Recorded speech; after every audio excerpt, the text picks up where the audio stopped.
Good morning, my friends. No, it's not this morning. It's night show. And I am not GPSC, as you may have guessed by my less than attractive good looks and no blue bandana. But I am Peace, Love, Music, and I'm here to host the night show. We're not actually going to do a news section tonight because I didn't have time to prepare one for it.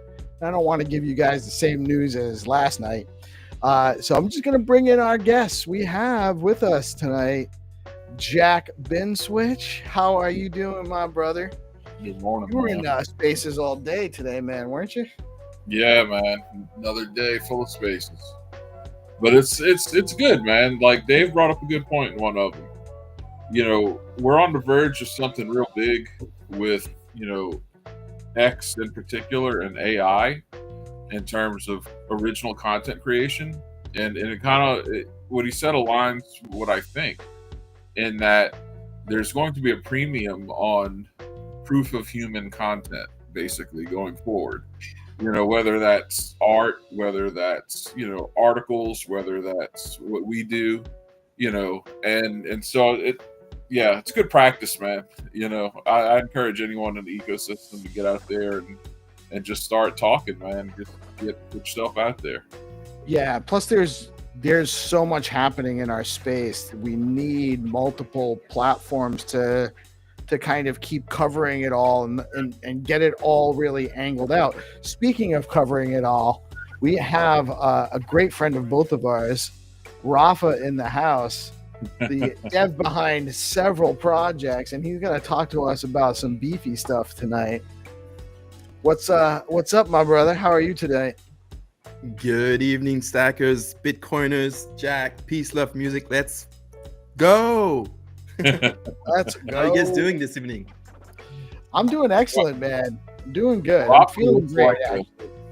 He looks like an in-person PFP from that side profile, you know. A little bit, he He's does. locked in. Yeah, Yeah, he's ready to go. yeah, definitely. I love the And- intro. It was pretty fun.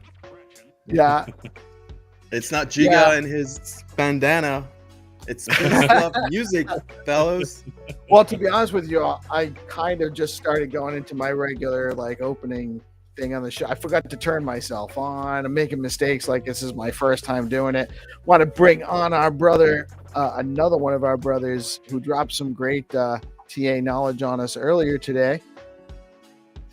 Crypto Landy, what's up, my man?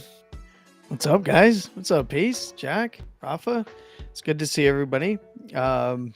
Today's been packed with a lot of spaces and streams, and actually a lot of fun. It's been a lot of fun. Having a little bit of fun today. Obviously, it's that day of the year where we get to have a little bit of fun and maybe play some Art. jokes. And chart fart coin for the Yes. the Learn TA series with Landy. Change back handle up a little bit. Yeah. Hey, look. Yeah, I also have BoostX's own crypto dude in the house. What's up, man? How are you? Hey, I didn't realize we were still doing the nightly. I thought I didn't GPS either Telegraph, until- we were going to just say we're chilling this week, but hey, I'm down. Let's do it. Yeah, we weren't going to. I wasn't really planning on it. Blockface had reached out and asked about doing it, and I said yes. And I said I'll meet you in the studio at 6:45. And I got tied up with a puppy, and I didn't. I'm like, oh my god, it's 7:05. So I came back and I got So I appreciate you guys jumping in. We actually put this together kind of on the fly tonight, and Nice. Rafa's half having dinner, and I'm half skipping dinner right now. I just ate some quesadillas, so I'm fucking good to go. God, those were good. I got some kind of chicken and stuffed chicken with Grandpa Black's stuffing recipe. Man, anyway. Well, it'll be there when I get done. So, Rafa's eating dinner, and Jack has been Jack and Landy, both of you guys have been in just like you guys have been marathon space and show attending, man. It's like crazy how much there is to cover in the ecosystem right now. Yeah. Yeah. You don't have time, right? Like if you tried to stay up with everything going on in crypto or just everything going on in stacks, you have a very hard time doing it. It's almost impossible. There's just so much. That's actually the truth too. Like it's really almost impossible to really like. We're all here doing it, and I still hear about stuff that I completely missed from like a week or two ago that we should know about, but there's just so much you can't. You got to sleep. It's literally hard to keep up. Like I've been listing tokens and dApps and BoostX, and I'm like, I know about a ton of them. I get a ton of them in there, and they're like, oh crap, I forgot that one too. I'm like, oh no, I forgot that. So it's like getting reminded matters a lot. So keeping your name in the hat, so to speak, keeping your marketing out there matters immensely right now, because like everybody is fleeing the ship like a bunch of freaking rats because they ain't got the stomach for the numbers, and now is the time to basically position yourself to get actually ahead. Yeah, Right. That's true in retail and as well as building. Yeah, just exactly. Yeah, man. No, it's fantastic though. There's even going to be there's rumors of some alpha coming from some of your larger players in the ecosystem too. So I mean, between Biddle Battle and all of these different teams that have been creating, you still have the big players in the game that have been delivering. We just had Perpdex drop the other day. Dude, it's wild. We're trading Bitcoin futures with a Bitcoin-backed stablecoin on Bitcoin. Like nobody was talking about this years ago. Yeah, literal legendary shit happening right now on chain, and people are like, Oh, number not big enough. It's like, fuck the number. Pay attention to the functionality, idiots. Good God. No, it's 100% true. Landy, how's it going, man? Like, I just imagine you with your self-professed, Billy Gibbons-esque beard and small stature, just sipping on herbal tea spiked with honey and Ricola cough drops because you're just on so many spaces all day. I heard that factually, it's actually that Billy Gibbons's beard gets called a Landy-esque beard. Oh shit! Okay, That's right. It's true. This is true. Listen, I not too far off. I am in my overstuffed chair, just trying to touch the ground with my feet, as Dave would say.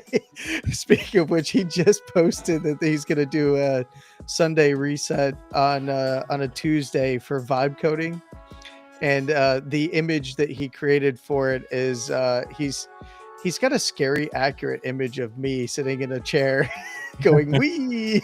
So, man, I was telling Peace this morning, like I have been putting in work going to spaces. Obviously, I was doing this anyway, and since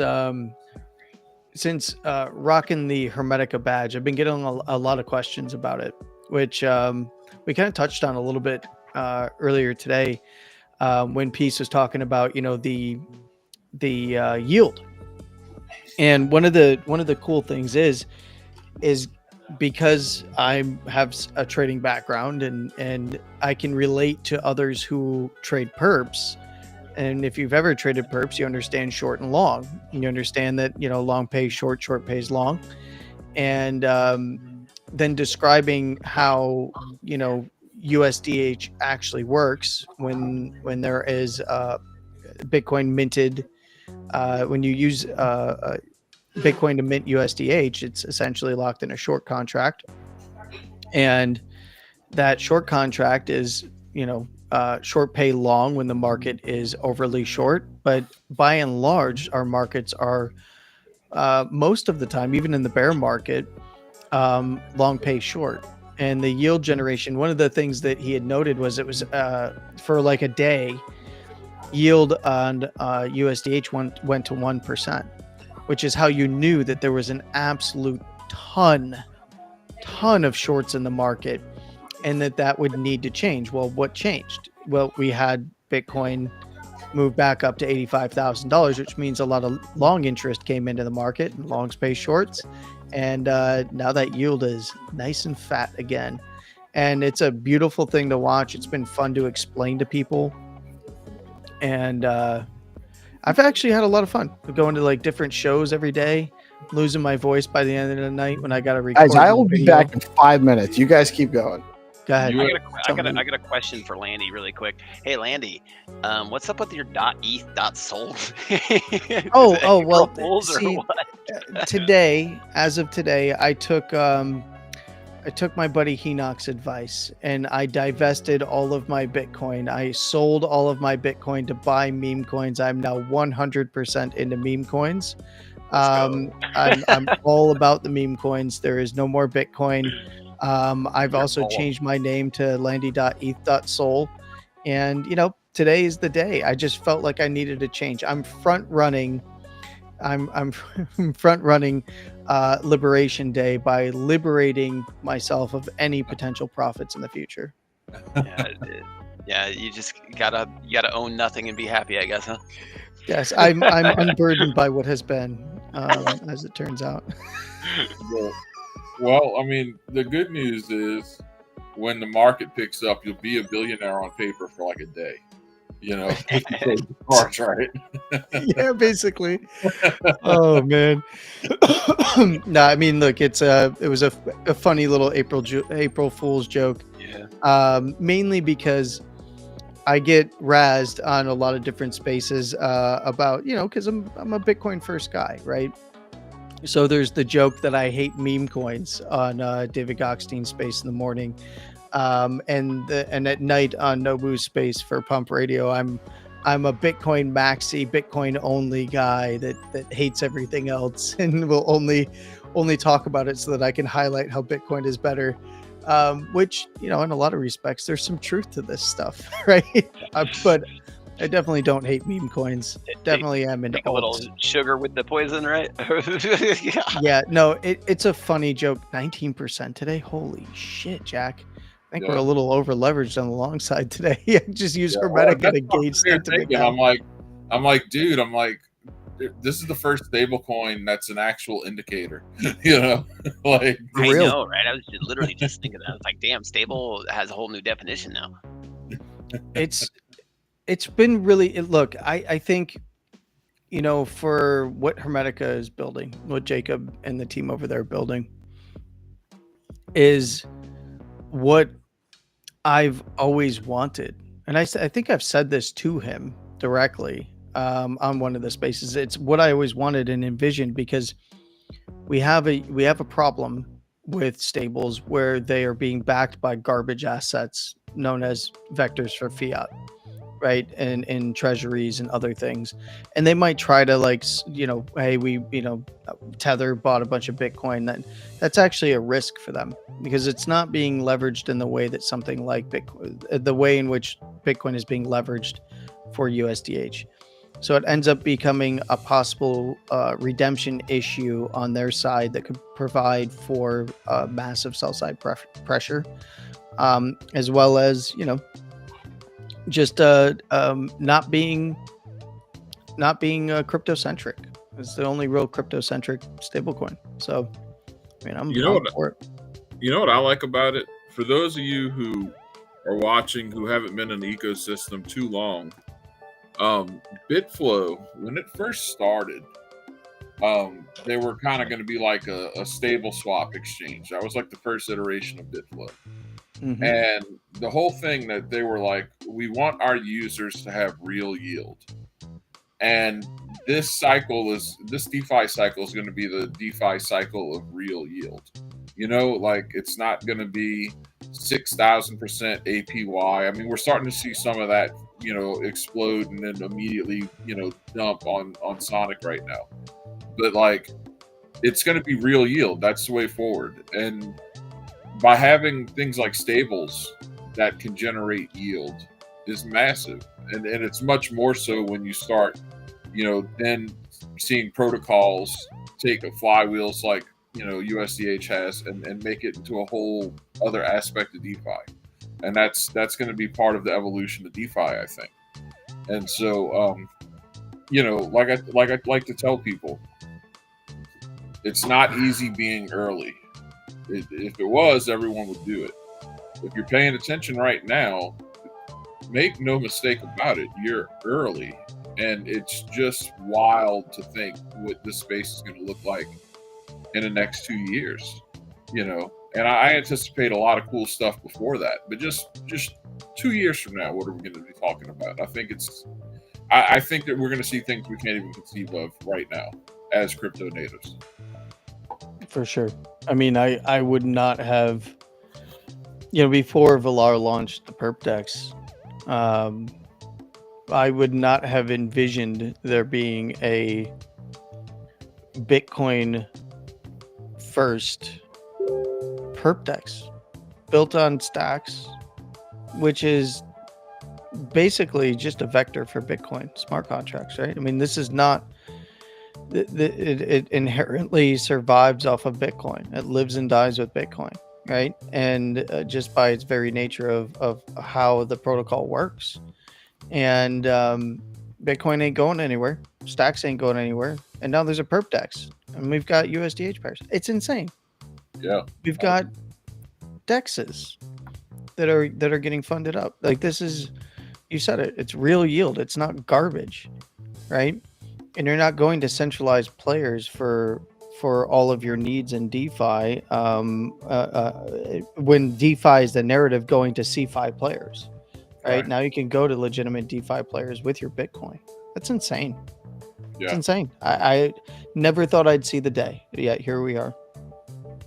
No, it's fantastic right now to be witness to all this.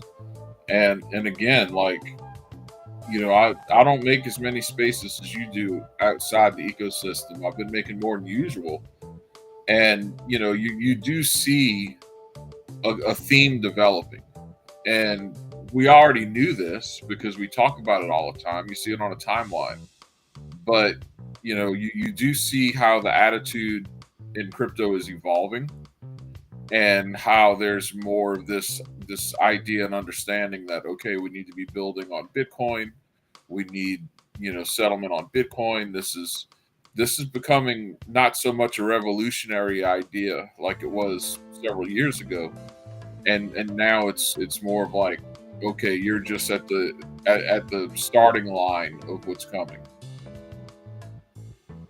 Yeah, It's pretty cool.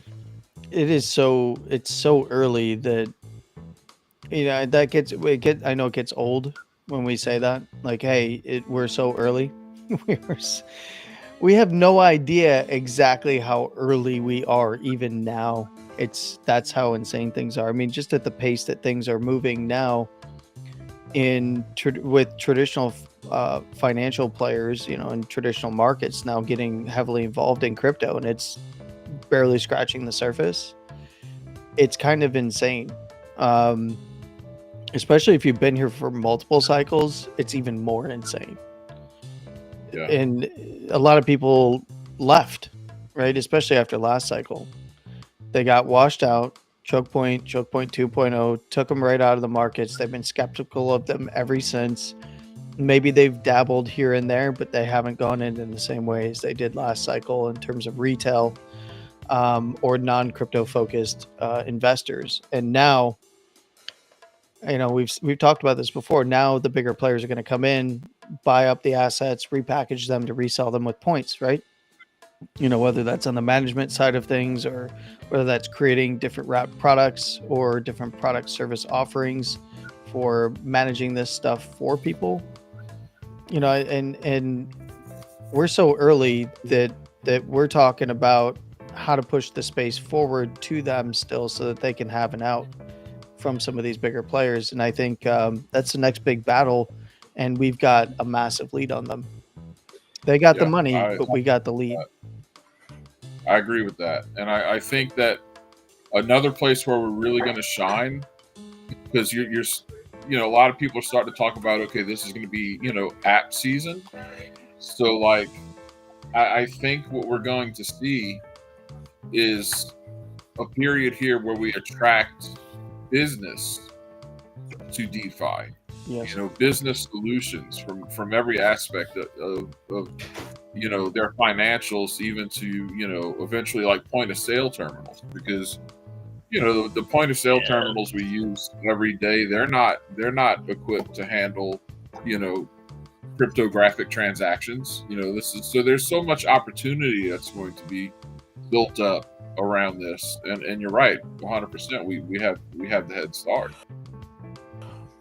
Yeah, and I think that Stacks in particular still has quite an in for those players, because the D apps and the developers and the community here is building with a focus that can be utilized not just by the everyday person and quote unquote retail, but also by mom and pop shops, wealth managers, and institutional investors as well.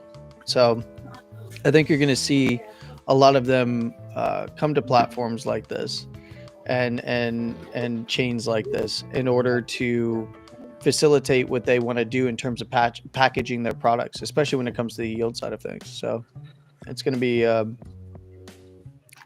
fun ride. Yeah, shall we transition into like first demo of 3 demos? I have 2 for you, and perhaps we can do a Boost X demo.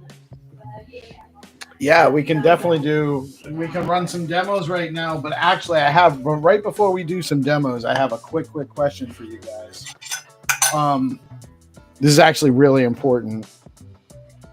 Let me get this up here. You have 50,000 STX and you don't know what to do with it? More important. So this is you've seen my PFP. I showed you earlier today. We had the side by sides. There's the one with the goatee, and then there's the one with the microphone. Does this do justice? Do you think is this the best of both worlds, or do we need to work on that? What happened? How did I back out of there? There I go. I scrolled. What do you think of this? All I'm saying, man, is if you're gonna pick the other PFP, you got to shave the goatee. I can do that because it got reaction last time. Not necessarily good reaction, but it got reaction. So anyway, that was that's all. I was just curious as to what you guys might think about that, and we can absolutely, without further ado, why don't we run I'm interested in seeing. I'm happy to show off BoostX. I've played with it a lot, so I'm familiar with it. I'm happy to do that, but I want to see Rafa. I want you to share and show me Beefy. Guys, can we sandwich it like the BoostX into like demo 1 and demo 2 of Beefy swap? Are you needing more time or something? There's a cooldown period actually, so I don't know if we're going to be able to do demo 2, but I can do first part. Yeah, man, whatever. Honestly, I can demo whenever. Let me do first part, then we can switch to you. Yeah, do your thing. Wait. Well, I'll come in and I'll do some BoostX. I'll show everybody how it works. And then Landy, get some editing software ready because I want to hear some humorous edits between Peace and Rafa talking about beefy things.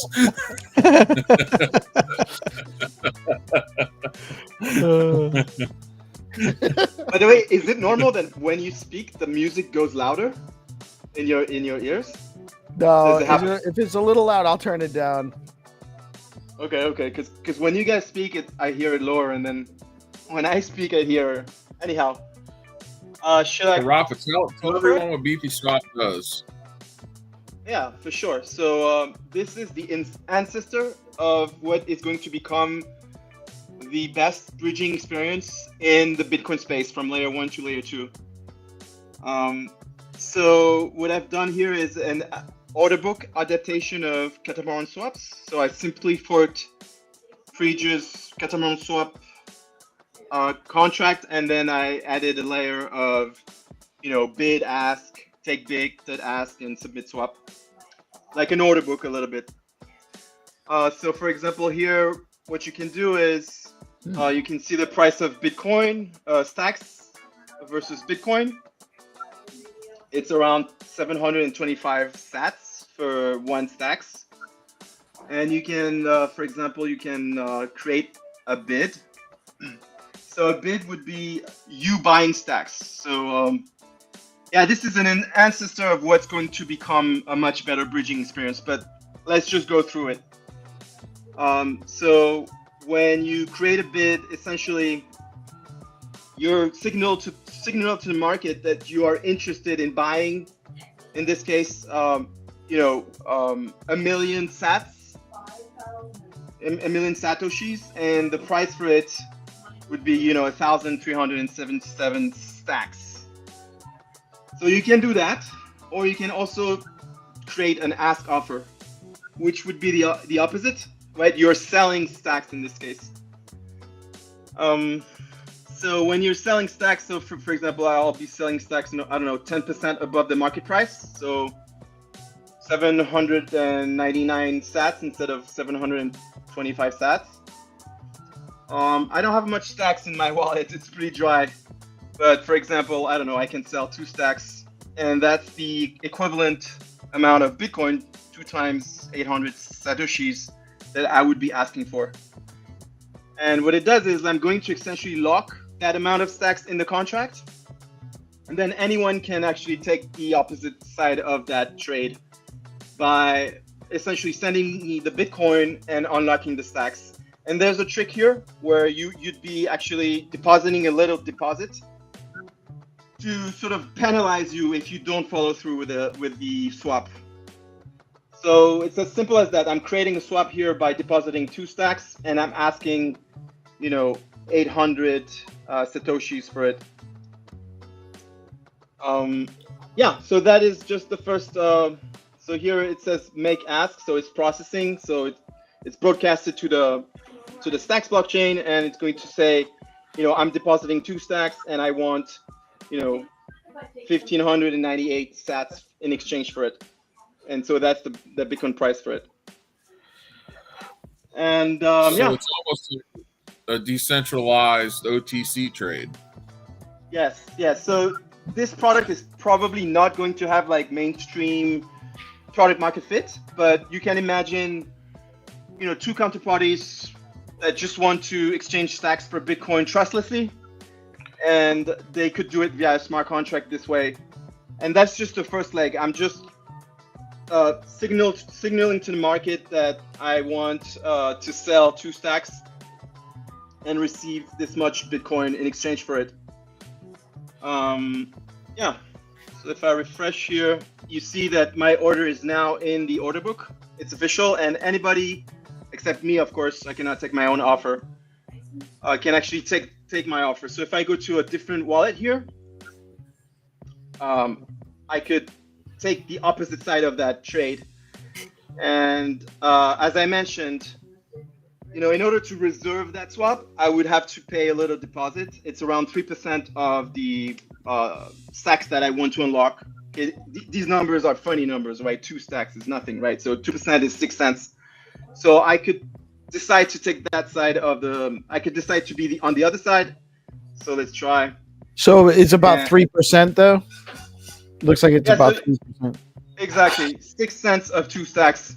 It's like 2%. So I'm essentially I'm going to reserve the swap. Once it's reserved, now comes in the I think Stacks is pretty quick now, so I think I will be able to see it really quickly in the UI.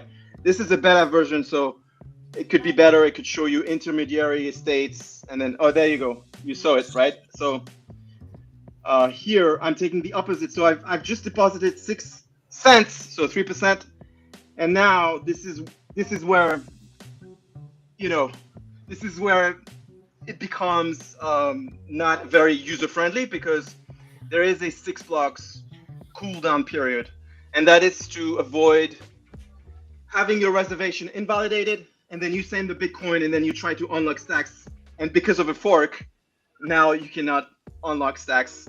So yeah, so this product is still very trustless, but there is this sort of hurdle to go through, that now you need to wait for 6 blocks. And actually I have a solution for this, but perhaps in another demo. Yeah, so let me just run down real quick and let me summarize. I want to put some stacks in, whatever the amount is. I want to trade stacks for Bitcoin. I don't want to go to an exchange. I'd rather do it OTC. I can do it through this platform. I have 1,000 stacks. I want to trade that for whatever Bitcoin, whatever amount of Bitcoin that is. It's going to hold. I have to put 3% or 30 stacks in. Yes. To lock in the trade, and then someone comes along and they accept that trade, and I don't come through. I forfeit my 30 stacks. Yes. And maybe they came in after. Maybe the price changed dramatically, and they came in after the fact, and it's worth me giving up the 30 stacks rather than executing the deal. So I might that's my 3% potential 3% loss is better than a 4% slippage every day, and that's an excellent question. Actually, that's an excellent remark. So the 3% was decided based on a statistical study that over a period of 13 blocks, the price of Bitcoin and stacks, you would be better off following through with the swap rather than forfeiting the 3%. In most cases, most of the time. Yes. So it cannot be gamed. I like it. Very interesting. So on the other side, the most interesting part I want to demo, perhaps in a couple of blocks, is so you see here I have 6 blocks. Here I reserved another swap here, 5 blocks. So I wanted to demo to show you essentially how sending the Bitcoin is going to guarantee that only the person who's reserving the swap is going to be able to unlock the stacks asset, in this case STX, because essentially what we do is we construct a PSBT with the stacks receiver address inside the op return of the Bitcoin, so that it's actually trustless, so nobody can steal the Bitcoin. So if you send the Bitcoin, you reuse that Bitcoin transaction, you use a Clarity Bitcoin library that is going to read and extract the stacks receiver address from the op return, and then actually anyone can unlock the stacks. So an operator could unlock the stacks on behalf of the user, and yeah, the Bitcoin transaction is going to guarantee that that stacks asset is reserved for the person who is sending the Bitcoin. Does it make sense? To the extent that it can for me, yes. It's a little over my head as far as some of the technical functionality there, but I understand in general. Landy, does that make sense to you, Jack? Let me show you. So in the near future, what will happen is you won't have to reserve the Bitcoin, the stacks asset. What you'll do is you'll simply send the Bitcoin and unlocks the stacks. So you'll just have like these two and unlocking the stacks will not even be done by you. It will be done by an operator. So that's the future of this product. An operator, which is actually an agent, an agentic AI operator. Yeah, so it could be anything, but the thing is you can delegate trust to an operator, because when you're sending the Bitcoin, you are encoding your stacks address inside the Bitcoin transaction in the form of an op return. So an op return is, there's inputs and outputs when you send a Bitcoin transaction. So it's an output with an amount of 0, and then you have a message that's encoded that encodes your stacks receiver address. So it doesn't really matter who unlocks it, because it will unlock it to that encoded stacks receiver address.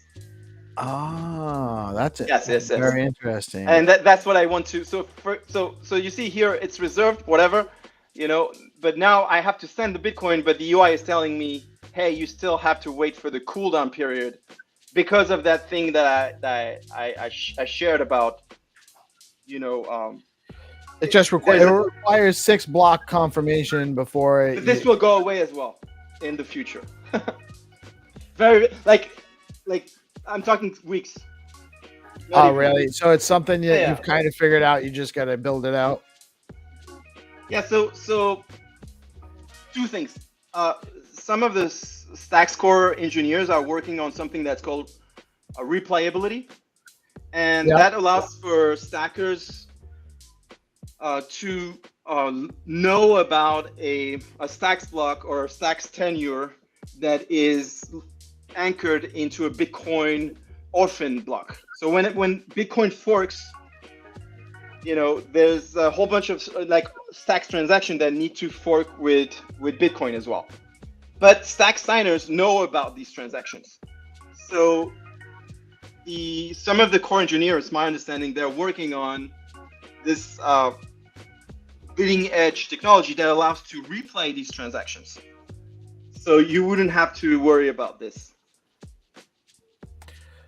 That's one thing. And the other thing is you can also trust an operator. Like if you trust an operator to some extent that, hey, there was a fork, I sent you Bitcoin, and now I cannot unlock my stacks as BTC, USDH, whatever stacks asset that you reserved, then you could trust them to, do the right thing and just, because So they received your Bitcoin. The operator is the counterparty. Yeah, so obviously the first way is better, where you don't need to trust anyone. Where there's the blockchain is going to replay your when you are reserving. Here what happens, I'm reserving the swap, and then I'm sending and unlocking. I think this is showing it better, right? So if I create a swap, I'm locking the asset, and then the counterparty is going to reserve the swap. They pay 3%. The counterparty is going to send the Bitcoin, again with their stacks receiver address embedded in the Bitcoin. And now that Bitcoin address, anyone can use it to essentially unlock the reserved asset, 1,000 stacks, and to refund the potential penalty if they don't follow through with it. Does it make sense? Yes. It's almost like signers on a bridge, is what you're describing. It's trustless. Like it's especially Yeah. this is potentially the best UX for bridging through layers. You won't have to wait. Just one Bitcoin transaction, one Stacks transaction, and it's really fast. That's why I want to showcase this to you guys. If we make it on time here, 6 blocks. Oh, I would love to show you how this is so fast. Yeah, listen, we'll that's okay. Let me show off some boost stacks for a minute, and we'll do that. Let me what do I want to do? You know what I'm gonna do?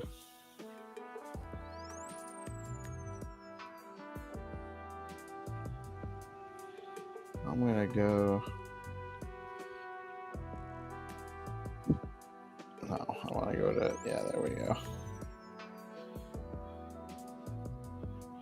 First of all, I gotta share out the dude's thing.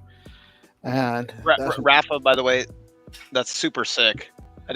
Sorry, I was eating some food while you're doing that. So we're all. I wanted to make sure that you knew that how badass I thought that was.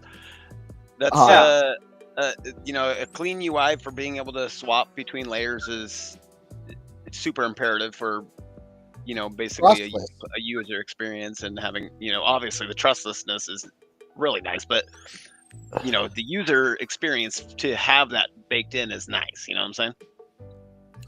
You can imagine just like your typical bridge. You connect your wallet, you choose an amount, and then you sign, and then you send your Bitcoin transaction, and that's it. And then you see the second amount. Like what I showed is like, and this is all like because too complicated, right? This is all because Stacks can read the Bitcoin blockchain state, right? So two things, like one, yes, Stacks. Yeah, oh yeah, of course. This is because, and I can showcase this. You'll understand. Essentially, there's a library that essentially will, from the Bitcoin transaction, will extract all of the Merkle proofs, and then it actually calls the contract and says, hey, yes, this much amount was sent to the Bitcoin receiver, and it also extracts the Stacks receiver, and it says, now unlock from the escrow this Stacks asset to the Stacks receiver.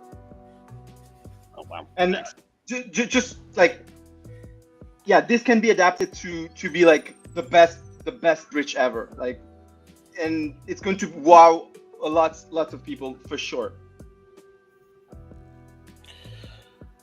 So I'm just going to demo BoostX right now, and we're having the homie Rafa on the show, and he retweeted the show, and he has a .btc BNS name in his X name. So I am already connected to BoostX. I have downloaded the extension. I use it all the time. I have it with my Leather wallet on X on my Chrome browser.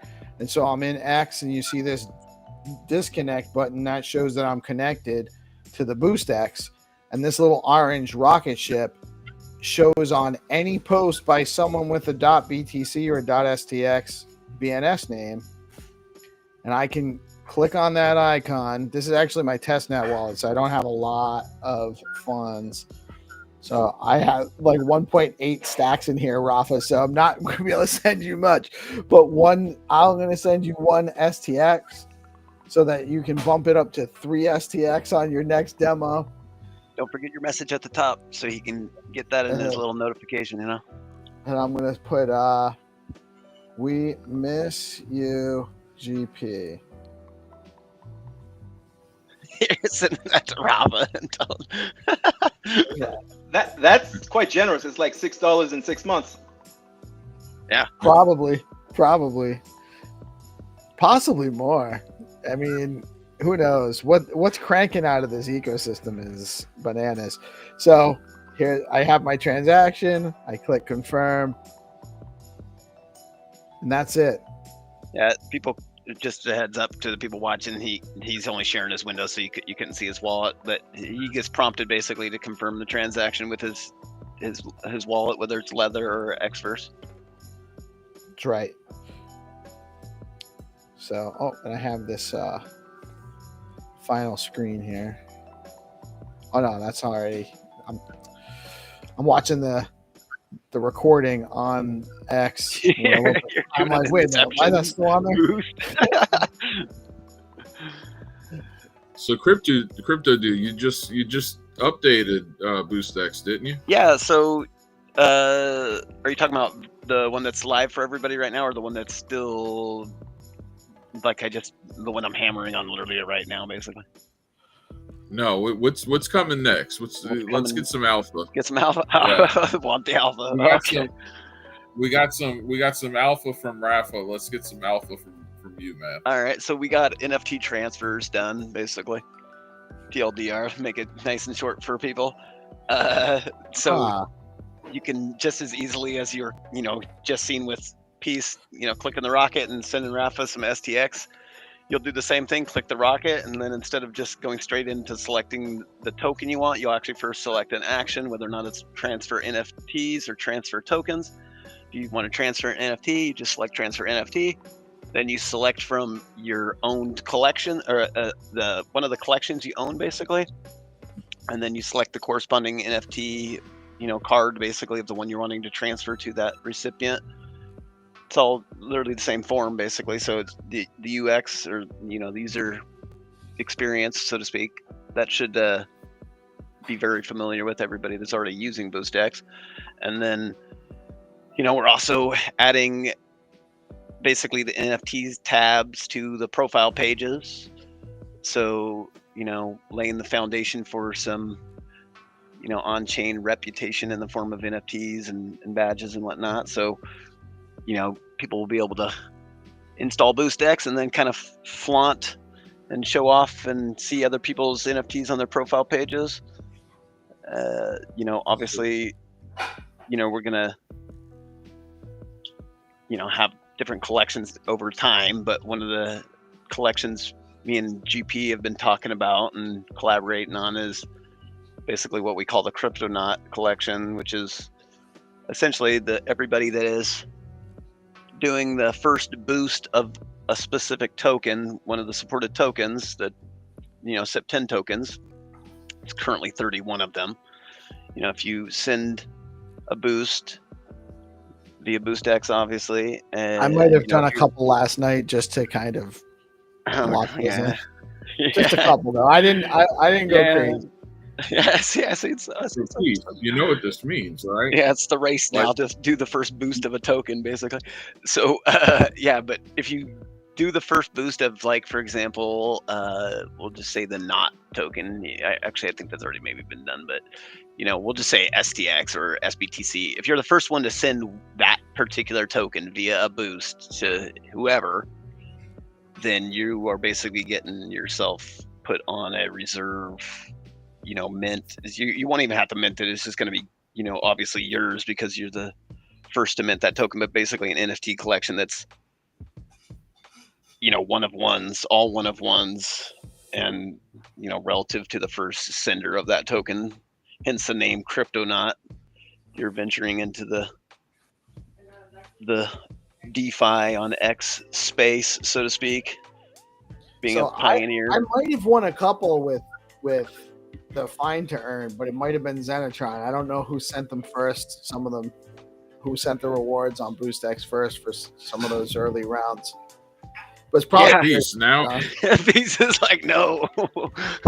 Now we need a DeOrganized NFT collection for this express purpose. When someone is onboarded into the ecosystem via DeOrganized, through a special, part of the show or what have you, we BoostX them a DeOrganized NFT, a welcome to Stacks NFT kind of thing. Bingo, exactly. Now you'll have basically kind of a way to parse off chain all the people you've essentially onboarded that way. There's a lot of interesting. In the chat, we can reward them with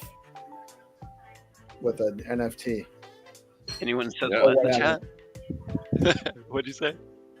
So anyone that says hi in the chat, like just tell people, say hi in the Oh, chat. yeah. An NFT. Say hi. You know, I totally misunderstood what you said. I won't repeat what I thought I heard.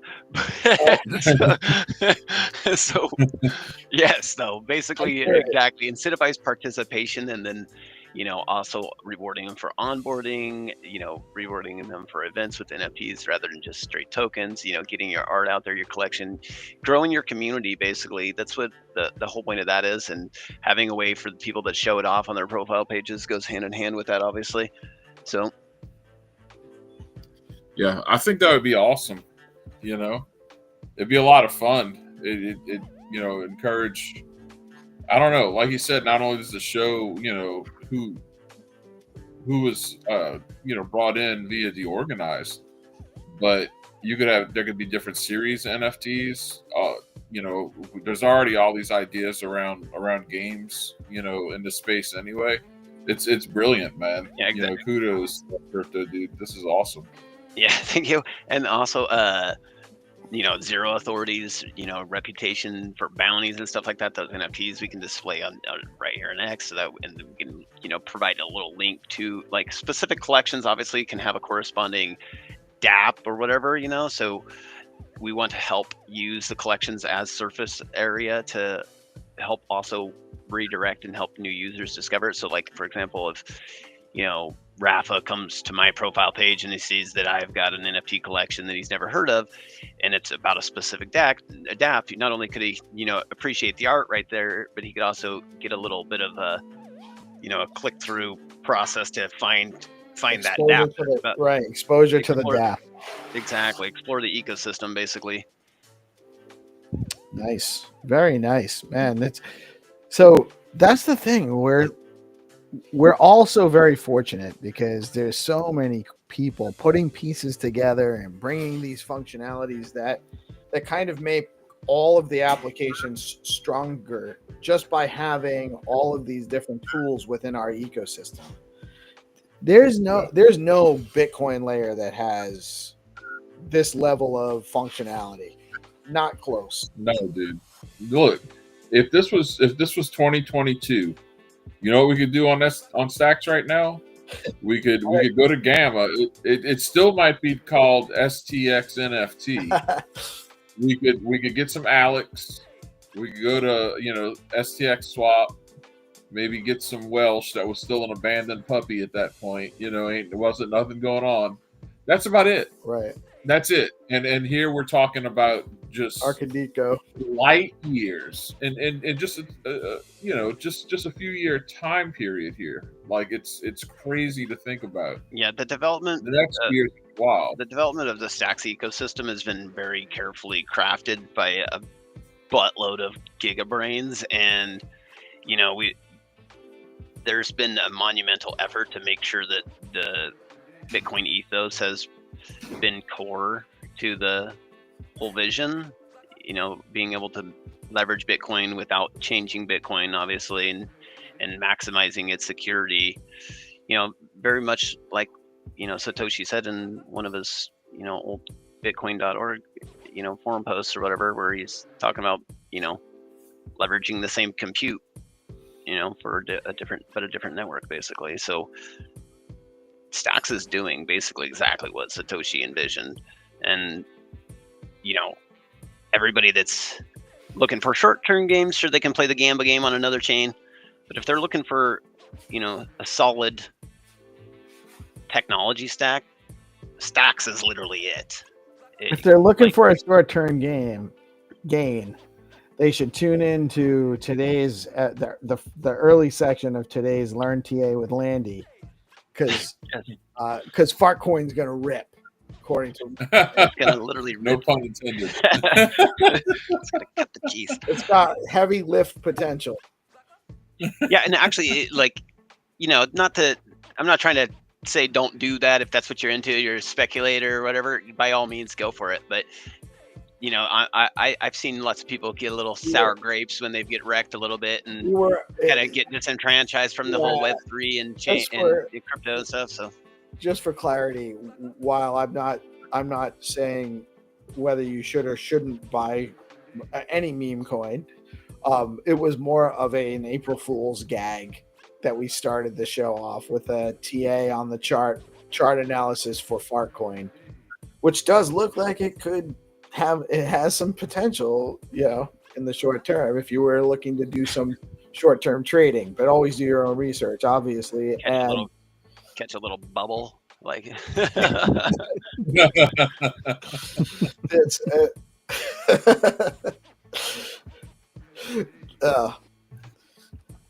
so yeah, Fartcoin analysis.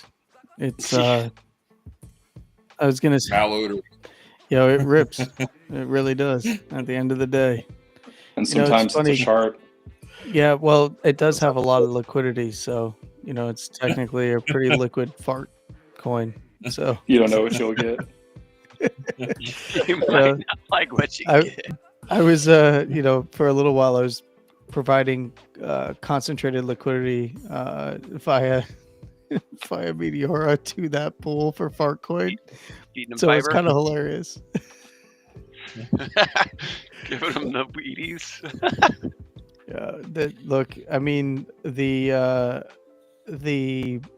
ass meta of meme coins was kind of the play today. That's what I sold all my Bitcoin for. So 100% back in on the ass meta. 9.9. He went the full 100. You went back on the ass meta, huh? Yep. They call that the full Went up my own ass with the ass meta. He's digging deep, folks. Yep. Yeah, I picked the bottom, as it turns out.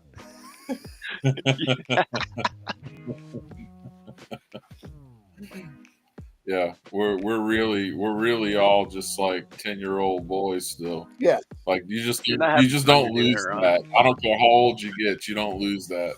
Yeah. Every day. And plus, whenever I'm getting the news ready for the morning and I'm finding the top 3 gainers in the last 24 hours, like I pray that Fartcoin's not there, so I don't have to say that live and not giggle like a little kid. Fartcoin's one of the top gainers of the last 24 hours. It's happened probably like 5 times in the last 2 months or whatever since it launched. Nuts that it would actually be like that kind of ripping. Crazy. How many confirmations we got, Rafa? Yeah, we can do it now because I control the protection on the UI, so I just commented the toast message on the cooldown. Otherwise, it's 2 blocks to wait, but I can demo it now. It's up to you. I was just checking in. Yeah, let me do it. You want to do it? Yeah, let's or you do want to it. wait? You I can mean, wait. 2 Bitcoin blocks is very variable. Like it could be. We can give it some more time. It's okay. I'm sending it to myself anyways here, so and these are very low amounts. Violation. Yeah. Oh.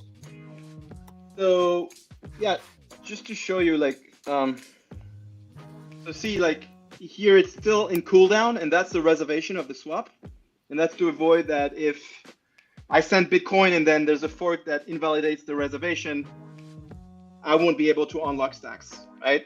So we talked about this, but I can comment that protection. You see, please wait 2 blocks. And as you can see here, wait to avoid accidentally locking your shit. You're fine. No, it's fine. It's fine. I mean, again, if I'm, it's very unlikely there's a fork. First off, don't say that. And I'm sending these things to myself, and these are like 1,000 satoshis. So what happens here is I reserve this swap. I paid this 6 cents deposit, again 3%.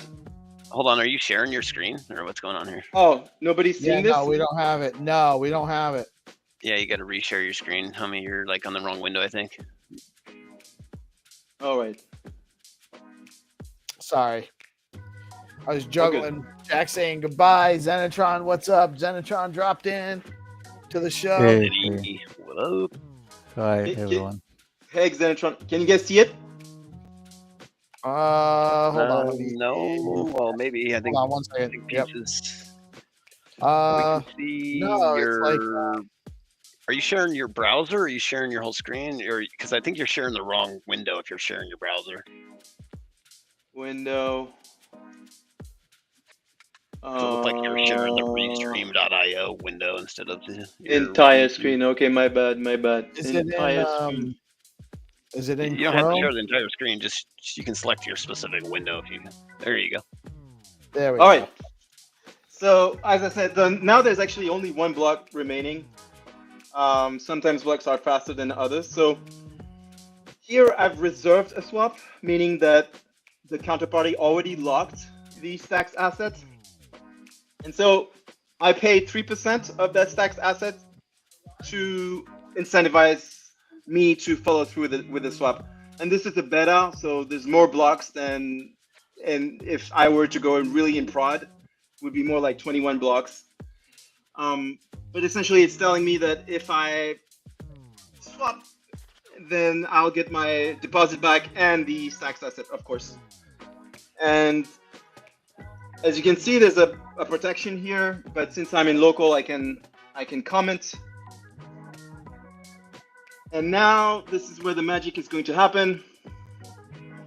So what it does is it's going to encrypt the swap ID and the stacks receiver, which is my stacks receiver address that you can see here in the corner, into this op return. So I can copy that and then proceed to wallet. And then this is constructing a PSBT. And I can actually try and find this op return. And this is the script that is encoding my stacks receiver address as well as my swap ID. So you see, that's what I mentioned. The amount is 0 because it's an op return. And I'm sending the receiver this much sats, and then I'm getting the change back to me. And obviously I'm paying some fees as well, right? So total is like essentially what the receiver will get plus 1,000 sats in fees. And yeah, let's do it. So in turn, what happens is like the Clarity contract is going to be able to extract this data here, my stacks receiver address from this thing. So it worked. Yeah, Leather Wallet needs some improvement, but as you can see here, there's the op return. That's the amount I'm paying to the person who locked the stacks amount, who is getting the Bitcoin now. And this is my change from my inputs. Very cool, man. And yeah, now this is still telling me it's in cooldown. And now this is waiting for the Bitcoin transaction to confirm. And once it confirms, I don't know if I would have to comment this section as well to be able to show you the second half of it, which is essentially with this confirmed Bitcoin transaction, I'm going to be able to unlock the stacks asset. Nice. That's also a good demo, but anyhow, we have to wait one Bitcoin transaction here no matter what, because I've sent Bitcoin, but it is in this block, and this block needs to be anchored. So both the cooldown and the Bitcoin transaction will resolve at the same time, and then I'll just click here, and it essentially will unlock my stacks. But I can show you how a transaction would look like. So here it gives you the trade history. So you can look at the Bitcoin transaction and the stacks transaction, the unlock one. Actually, no, this shows you the. Unfortunately, this shows you the reservation transaction, but I can find one for you somewhere. Let's see.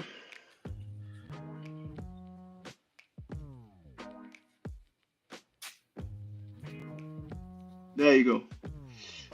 So you see, so this is the unlock.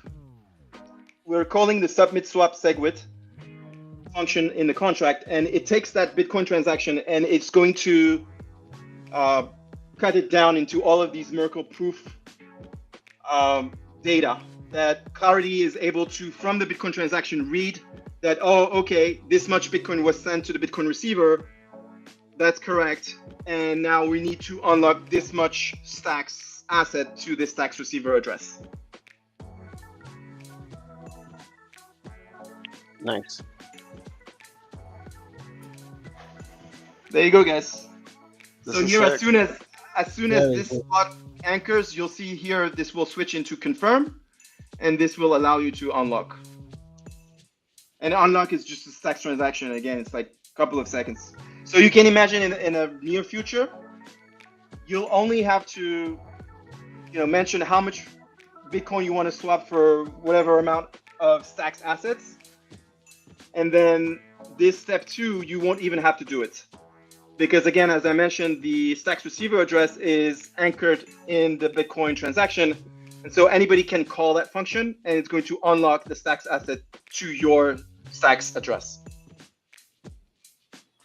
So that would be called when someone completes the other side of the transaction. Yeah, so what would happen is you send the operator Bitcoin. Inside that Bitcoin, there's your Stacks address, and the unlocking of the Stacks asset is governed by that Bitcoin address, by that Bitcoin transaction, which has the Stacks address. So anyone can call that function to the contract, which has the Stacks asset escrowed, to unlock it to you. That's super cool, man. Super cool. Really, it's so like Jack said, it's like a cross-chain order book. Yeah. This is going to be pretty convenient for being able to go from the L1 to L2 as a user. I like the how this kind of complements implementation with SBTC as well, because now users can kind of hop around from layer 1, layer 2, and accumulate in their token they prefer, and then exit back out if they want, or kind of swap around. There's so much freaking potential for this. It's kind of hard to just wrap in a short sentence, but I love it, dude. Yeah, crazy stuff, man. Dig it. So this Bitcoin block for some reason is really slow. But yeah, they do. We know all about that. This doesn't it doesn't replace SBTC. SBTC creates also the asset itself. No, I know. I'm just saying it complements. Yeah, I know. Another option within the ecosystem, basically, for people to play with. That's really what it's about. Like, people need more solutions, not less solutions. You know what I'm saying? Yeah. The cool thing is it's trustless, right? Exactly. You could also use it to swap SBTC for BTC and vice versa, though, right?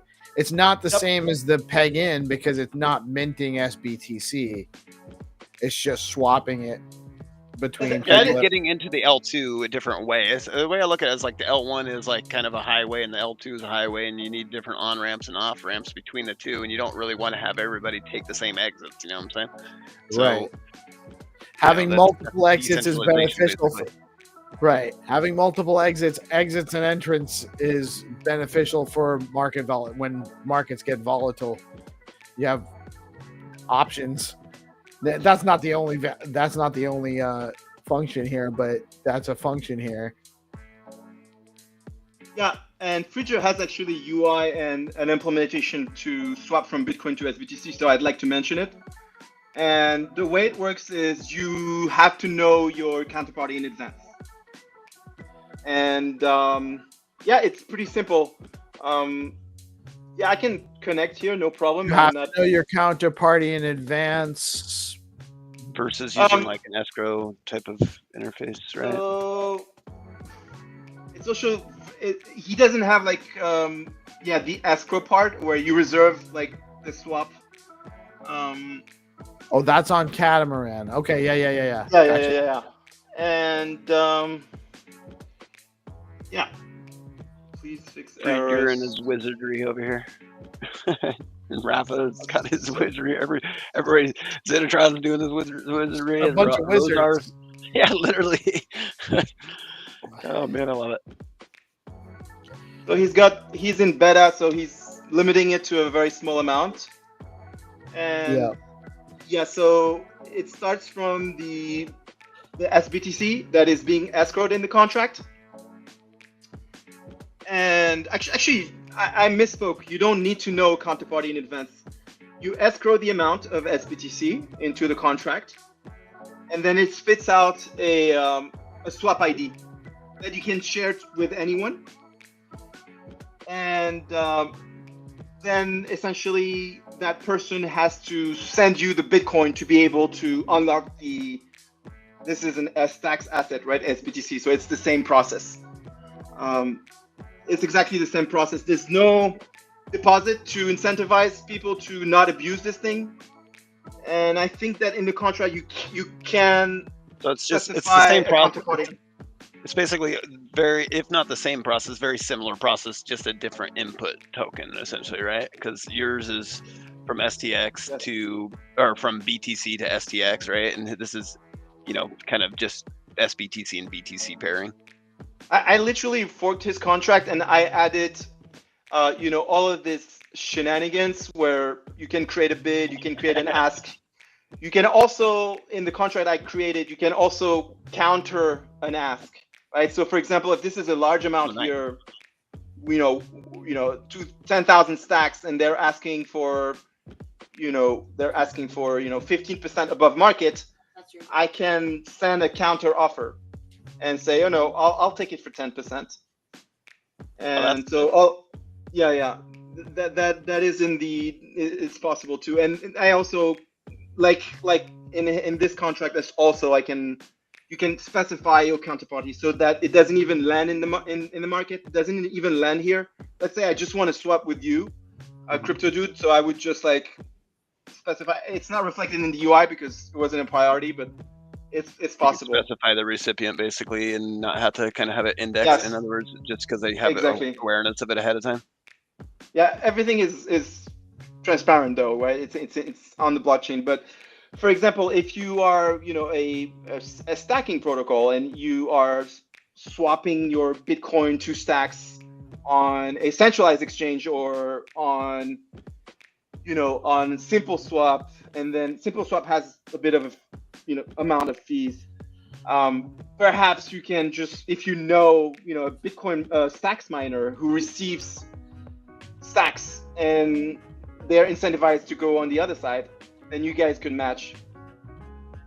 Exactly. And this helps open up the permissionless swapping nature, because it's not just trustless, it's also gateless, so to speak, because you're removing kind of the, I don't want to call them gatekeepers because they're not really gatekeepers, but you're lowering the permission level to the fullest extent between the layers, right? That's the goal here, right? Yeah, this is on chain fully. No KYC, no nothing. It's trustless. That KY leverages clarity. All right, let's go.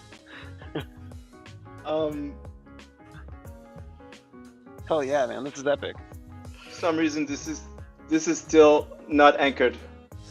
But you can see how the other bridges, if you have to always wait for 6 blocks, here we're just waiting for 1 block, so it's very variable. Sometimes it's really fast, sometimes it's not.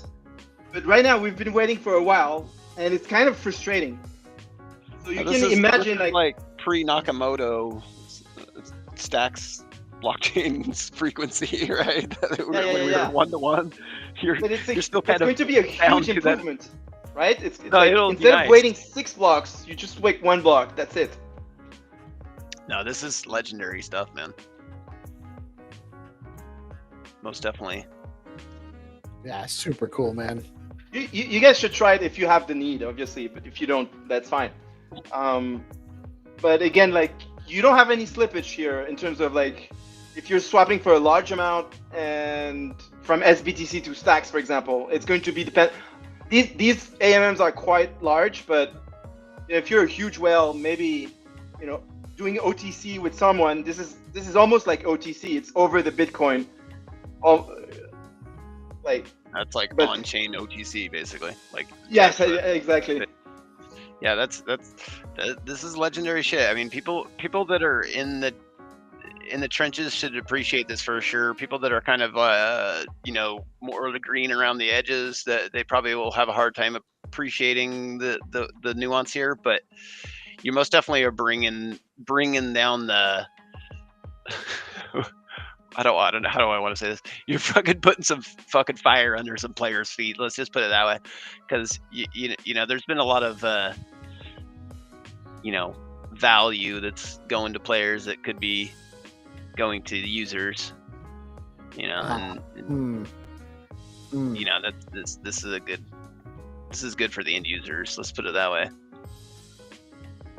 It's a less extractive way to exchange. Yeah, I didn't want to say it that because everybody needs to get paid for services, and I didn't want to call them extractive. But it's lowering if you're bringing basically the same service to the user for a cheaper fee, then I mean everybody should be on board with that. That makes well. That's what market competition is supposed to do, to get the goods to market profitably, but at the lowest cost and most efficient way possible. Which is, that's what this is doing. It's making it more efficient to do some transactional stuff that costs more money in other places to do. Yeah, so, everybody appreciates the path of least resistance except boomers. You know what I'm saying? They want that. They want the permission, like Jackson. They want to take a beating to get what they get. Right. I like it. You will like this fucking counterparty risking the massive. But I love this shit, dude. I have two options for you guys. I have to go take care of a puppy, take him out for his final walk, get him all settled. It's going to take me about 15 minutes. If you guys want to keep going, I'll be back in 15 minutes. Otherwise, we can wrap. I think this has been great.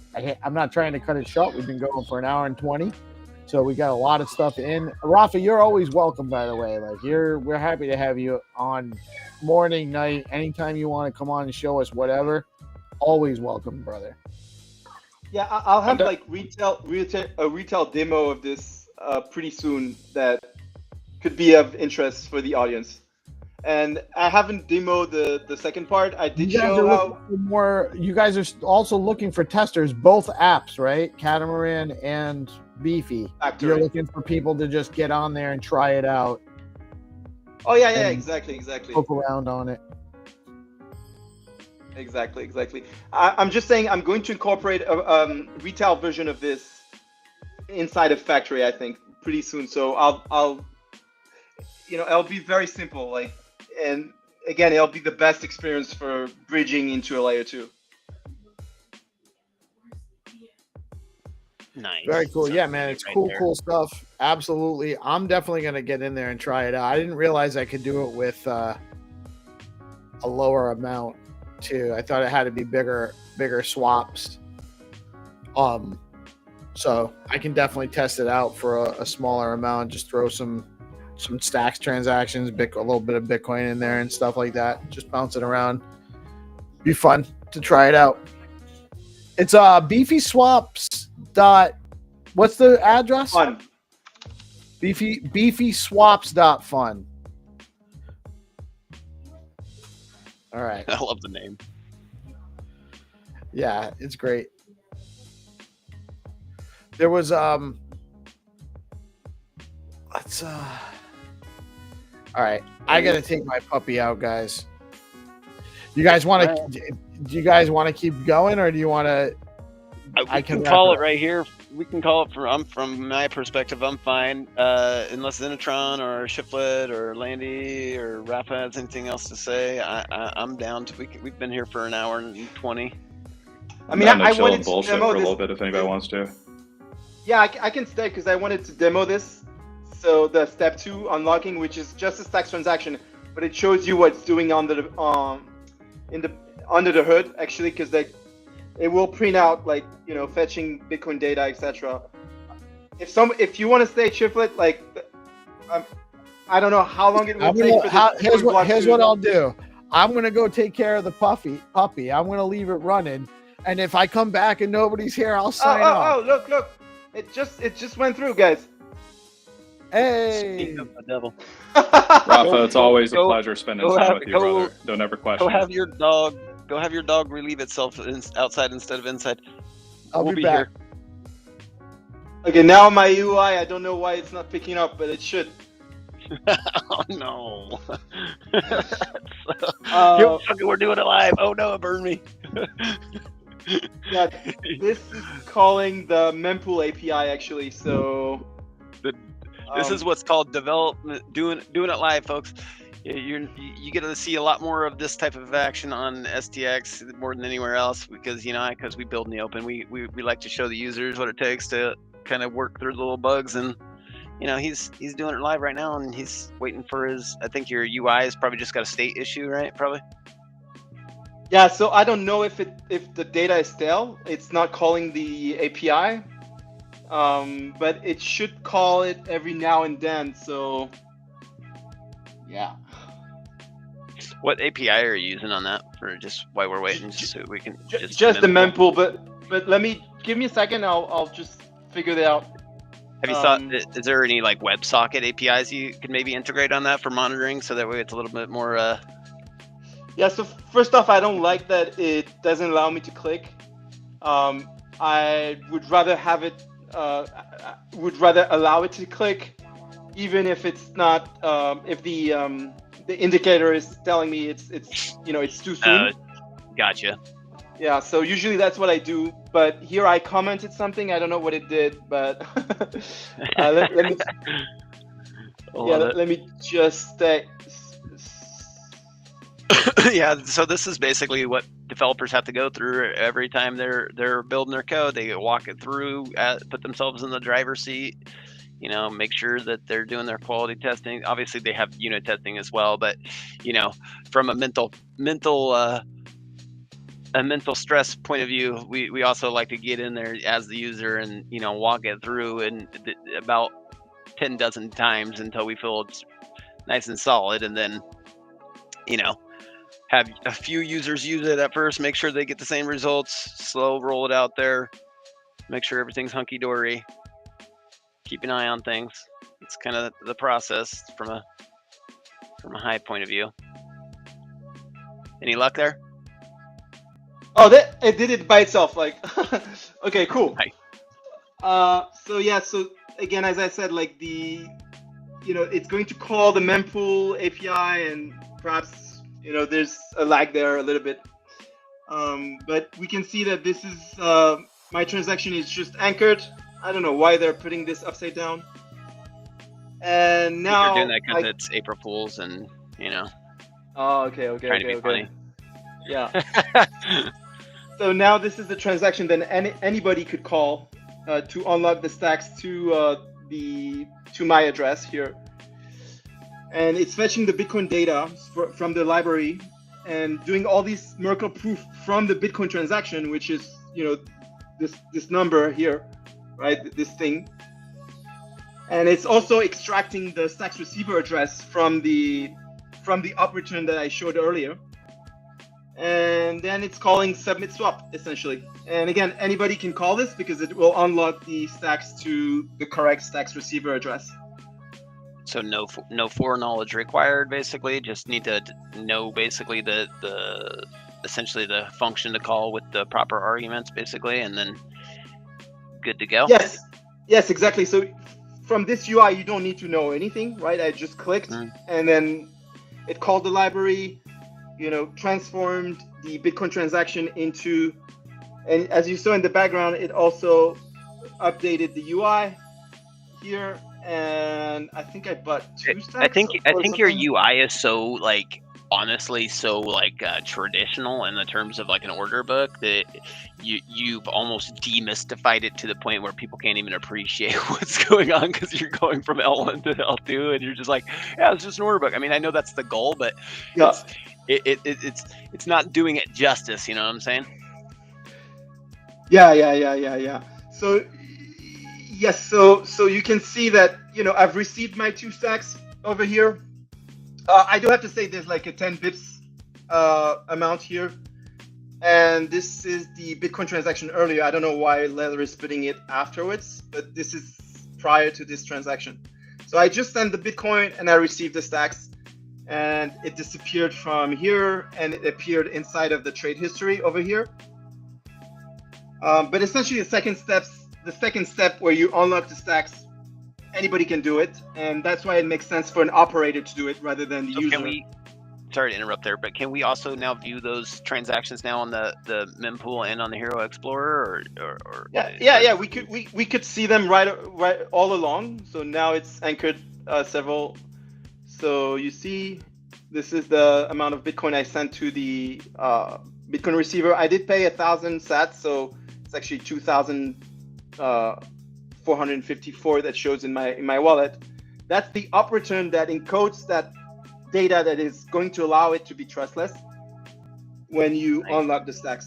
And I think here in the Hero Explorer, I'm recording the transaction that reserves the swap.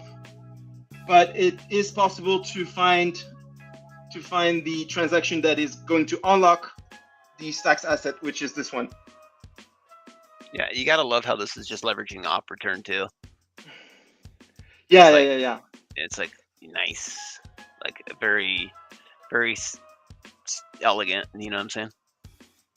Yep. So that's all I've got essentially. So you can create bids and asks, and then anyone can take it.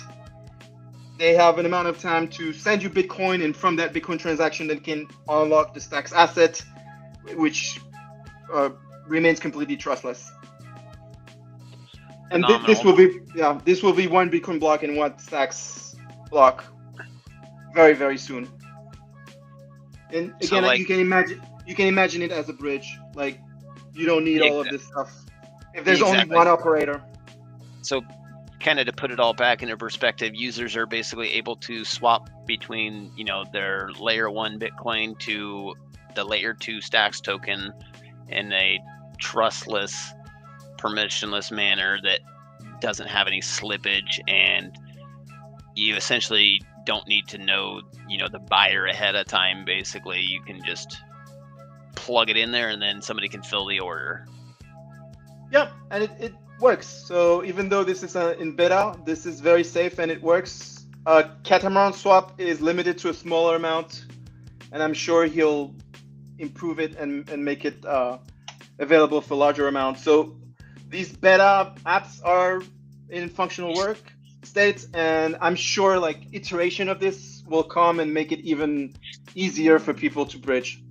Well, once you are most definitely ready or closer to the commercial launch, so to speak, where you were ready, you're comfortable for people to start using it more at the commercial, as a commercial product or whatnot, let me know so we can get it listed in BoostX featured stacks apps too, so that way people can have easy way to discover it too, because we're trying to leverage all these tools together and streamline it so the users can get onboarded and then get straight into the mix of everything and start discovering what everybody's been working on. So, I want to see everybody succeed here.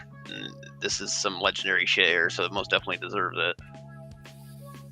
Absolutely. I'll definitely reach out to you when I have something retail, like a retail product with an operator. Nice. Yeah.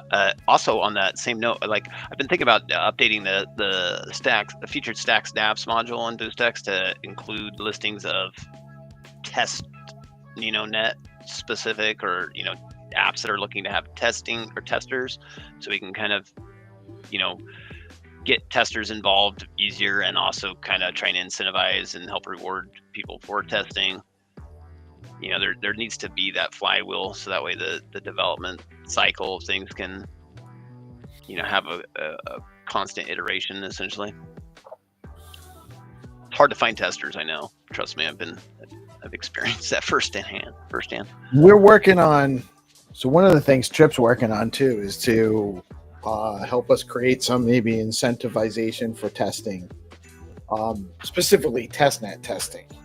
Not so much mainnet data test. Yeah, that's what we in the stacks featured dApps module in BoostX, I'm gonna revamp that modal that pops up to where it's not just mainnet apps. It's also apps that are on testnet that are looking for testers and ways to kind of coordinate some of that to help. I don't know what he streamline them. wants me to share and what he doesn't want me to share, but Trip's working on something specific with the DeOrganized platform and how to coordinate to be able to just ways to incentivize testers and reward them for early testing and this is part of the onboarding process. When we're onboarding people, we should almost survey them and say, like, what are you interested in? Are you interested in these things? You want to be a tester? So that way we know where to kind of steer them based on their interests. That would be that was one of the things we were talking about at the SIP call 2 weeks ago, was that we need a funnel we need a couple of different funnels. We need just people that are onboarding into our ecosystem that are like just new to crypto. People that are from crypto and new to stacks, and then we need like onboarding for devs, pointing them where to go. And one of the new people that are in crypto but maybe new to stacks, those people could very much be potential testers if they've been testnetting on, Ethereum or other chains. Hey, Pepe Toshi is in the house.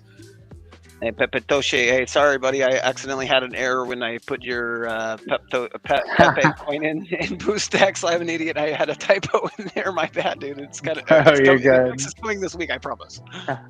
Don't worry. Honestly, no. I've been so fucking busy. I've been going back and forth with Apple all week trying to get our fucking app approved. So I've been honestly just dealing with other shit, and I just want to come chill with you guys, take my mind off it, just hang out with the boys. It's what I needed right now. And we got fucking Ralph in the house. We got everyone I need right here. It's perfect. Let's go. Don't worry about me. I'm where I need to be. What's the app you're gonna put? What are you dealing with Apple? And what's the app? You got any alpha for us or?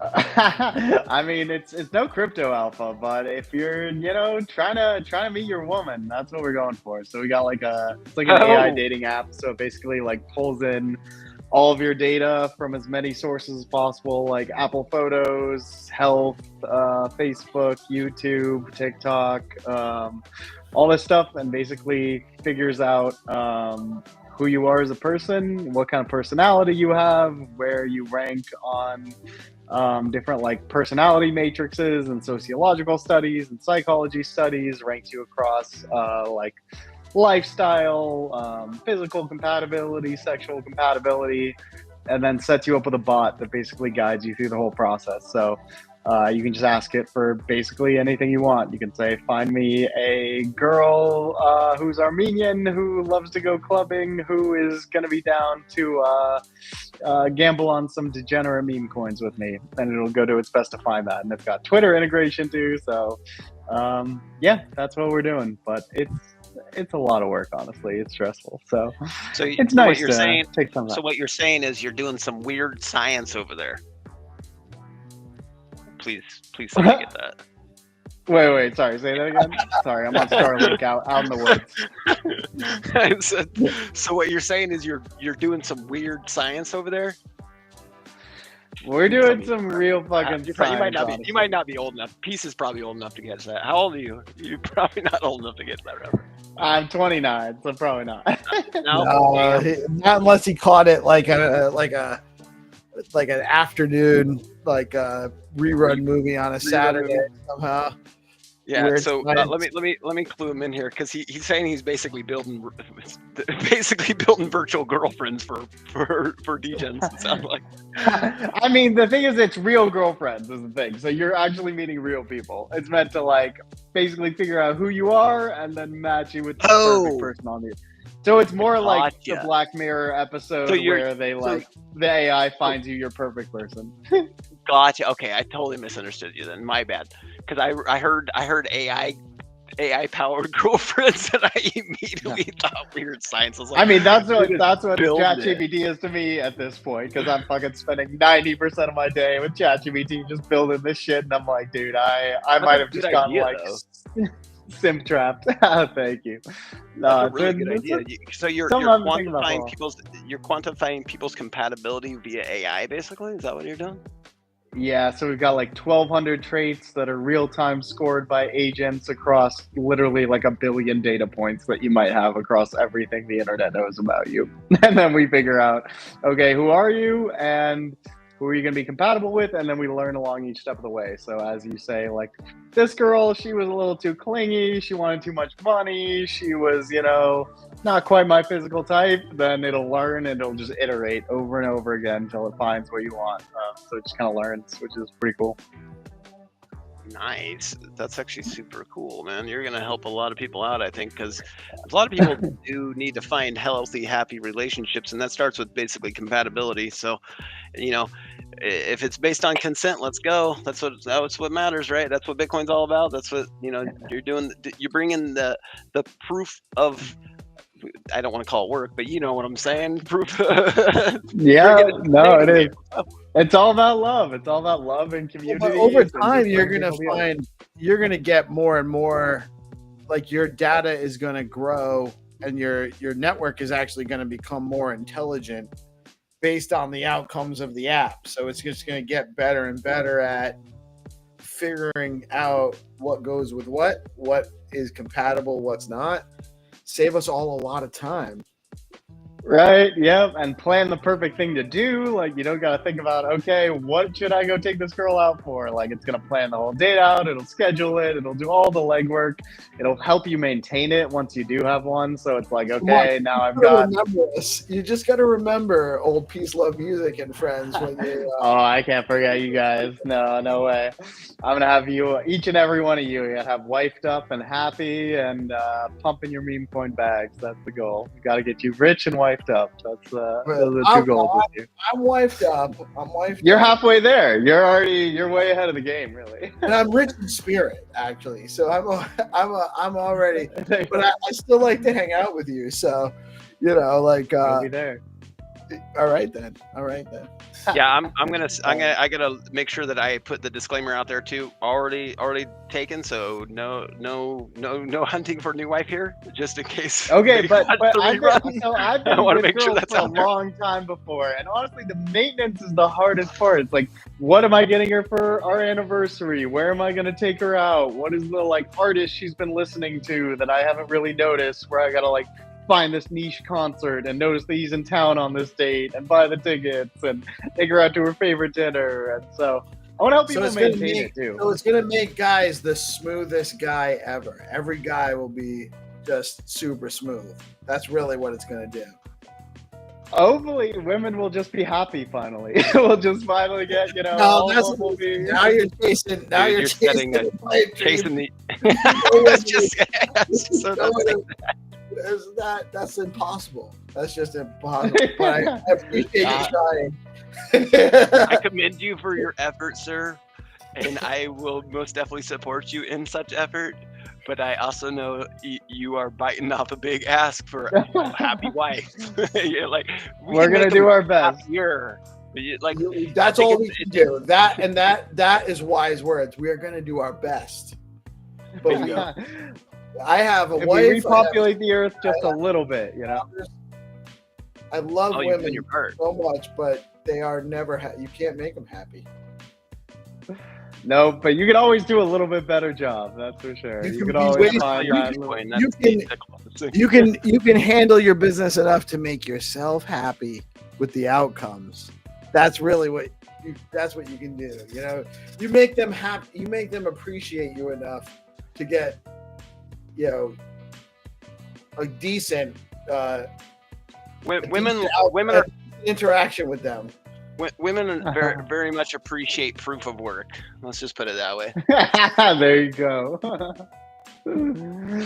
Just make the proof of work a little easier. Simplify it. I'm not a man who likes the details. I'll put in the work, but just don't leave me with the details.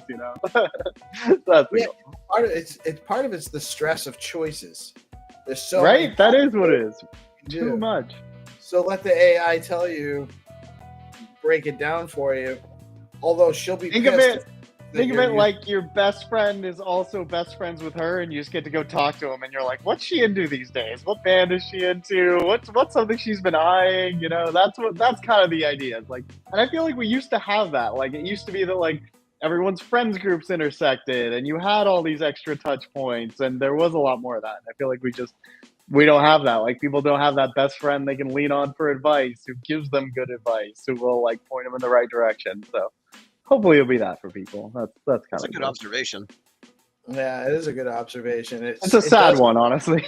It's very on point though, because the social, side of things, basically the modern life has most definitely kind of had some sacrifices made along the way in terms of, we'll just call it interpersonal relationships or whatever. And so, if you can help kind of smooth some of those edges over because it's all about data at the end of the day, right? Because people have their thoughts, their feelings, their wants, their needs, and they need to have those respected and heard and reciprocated. And so if you can get the data that helps you fill those gaps, this is huge.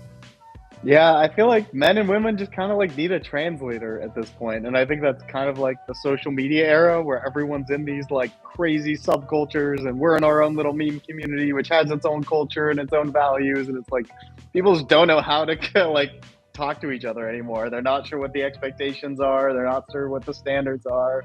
And they just kind of need like a translator. So hopefully it's that, I guess. That's great. Anything that brings people together to have good experiences with each other is an excellent development. That's it. That's all we need to do. And that's honestly, like, I've learned a lot from like starting Meme Coin, being a part of Meme Coin communities. Like, it's so cool to just see people come together organically like that and find the interests that they overlap on and find people that they like. And it's like, why can't I do that? Why is it so hard to do that everywhere else? I have to shout out Bitcoin Pepe. Is just an amazing meme token, meme community on Stacks. And I have to, partly because, well, it's true, and I believe it. That's why I'm rocking the Nobi famous original B Pepe on X right now on my PFP. But also because Rafa has been blowing up the private chat, throwing out the "Let's go B Pepe, let's go!" And actually, B Pepe is one of the 5 noble sponsors for April Find to Earn rounds. I can't wait to have your guys' first show on Thursday. Me too. Honestly, I've been looking forward to that all week. It's been like one of those things where it's just like, I don't know, you just do something with love. People with love come back at Thursday? you. Rafa's come with so much fucking love. And, that's how you build something cool, something that matters. And I like literally this week, like every time I've been fucking stressed. Every time Apple sends me a rejection, I'm like, fuck this. I put on Nobody Famous's fucking We Got the Juice song. And I'm like, I just fucking did some shit and this came out of it. Like, I gotta just keep doing shit. That's all you gotta do. Like, it's that simple. That's it. You never know what'll come of it. We are You're doing the dance with the app platform, huh? Oh man, I feel your pain. Yeah, no, it's not my first time. My last app, I literally had to hit like a C-level Apple executive to get it through. I had to like work every connection I had, take this guy out to dinner. Like, it's bullshit. It's dumb. You realize it's all half of it's luck of the draw, the other half is who you know. Yeah. Oh my god. He's like, I'm getting a free steak out of this before I fucking list your app.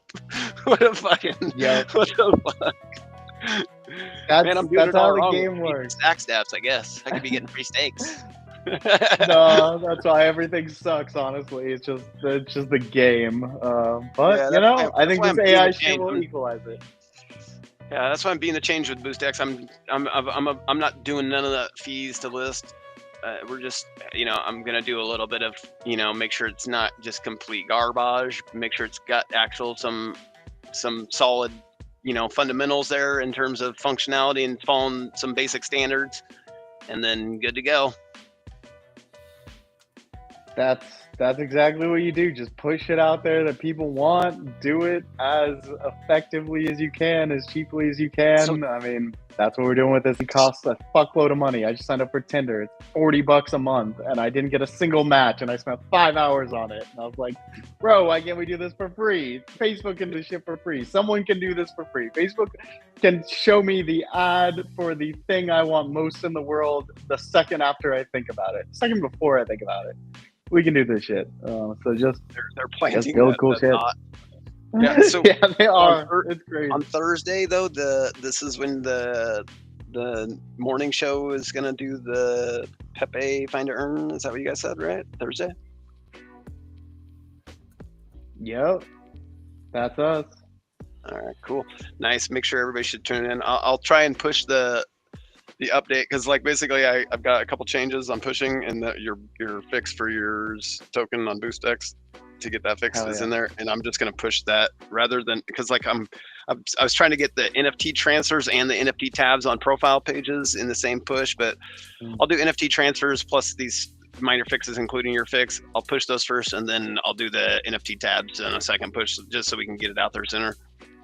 Let's Hell go. yeah, you are the man. You are the man. Worst case scenario, not to kill yourself, anybody, but we'll get them distributed one way or another until. Oh yeah. Like but it's definitely way more fun distributing these funds via BoostX. By the way, like it just is more fun sending transactions by pushing an icon on X and initiating a transfer. It's really cool.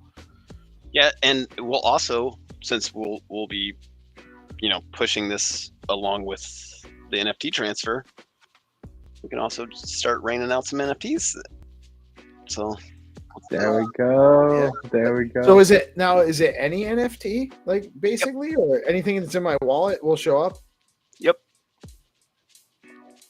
That's now great.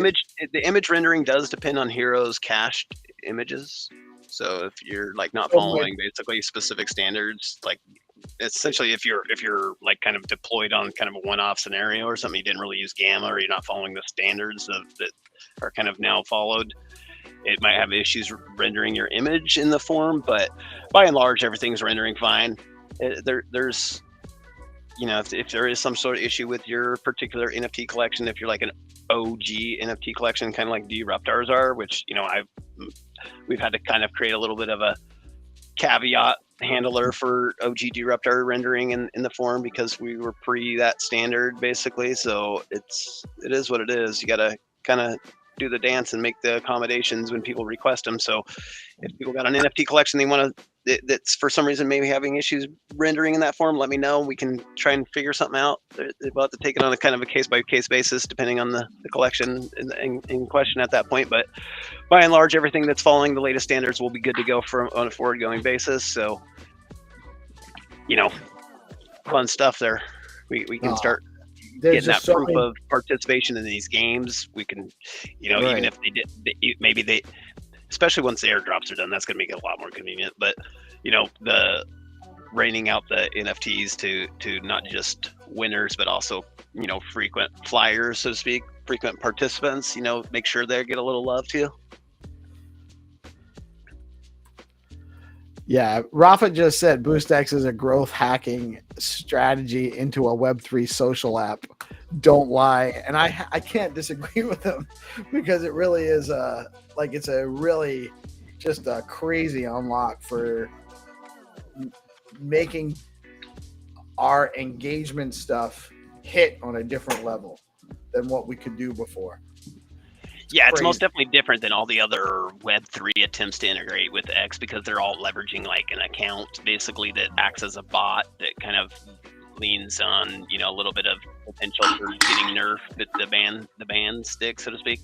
But this is all in an extension that lives in your browser, so it's all, client side, so to speak. And, the UX is just funner.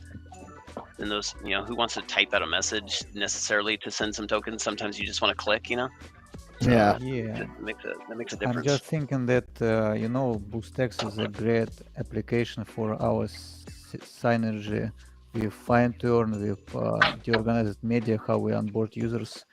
But it's like, B2B, and we need more like use cases for users, because like for mainstream users, they don't know yet why they need to use BoostX, and have some ideas. Yeah, and there is most definitely a little bit of work that can be done there in terms of incentives for more participation from just, you know, not necessarily business to business type of participation like on the Find to Earn, but average users boosting each other for sure. And you know, I most definitely want to explore more options with Find to Earn and Skullcoin with that respect. Yeah, with game we can, for example, have this thing.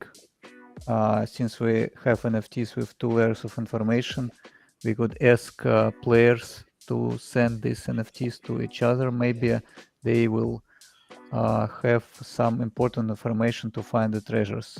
We will solve it. If you will have a talk, I will think about it. Because so you're saying like using NFTs as clues for the Find to Earn? Yeah. Because I believe you didn't play it our first game. We planned to launch our second game in April with 10,000 NFTs with cheap price. So when we played our first game in December, there was very active chats in Discord and on X. Because we have like Sigma chat on X. I don't know if you're there. I will add you. So the idea that people exchange information so much, because like Skullcoin on chain game is a game with incomplete information. Your NFTs has 2 layers of information, and since they exchange this info, maybe they wanna like exchange the NFTs. And if they wanna exchange the NFTs, they have to go to the Gamma marketplace. But the chat exists on X platform, so it means it's more useful and easy for them just to send them through BoostX while chatting in on X. I will show you this idea later. Okay. No, I love it. Yeah, that's a great unlock for streamlining the process for people. Like it's actually freaking nuts how much BoostX has, like in terms of opportunities that are still like nobody's even thought of yet.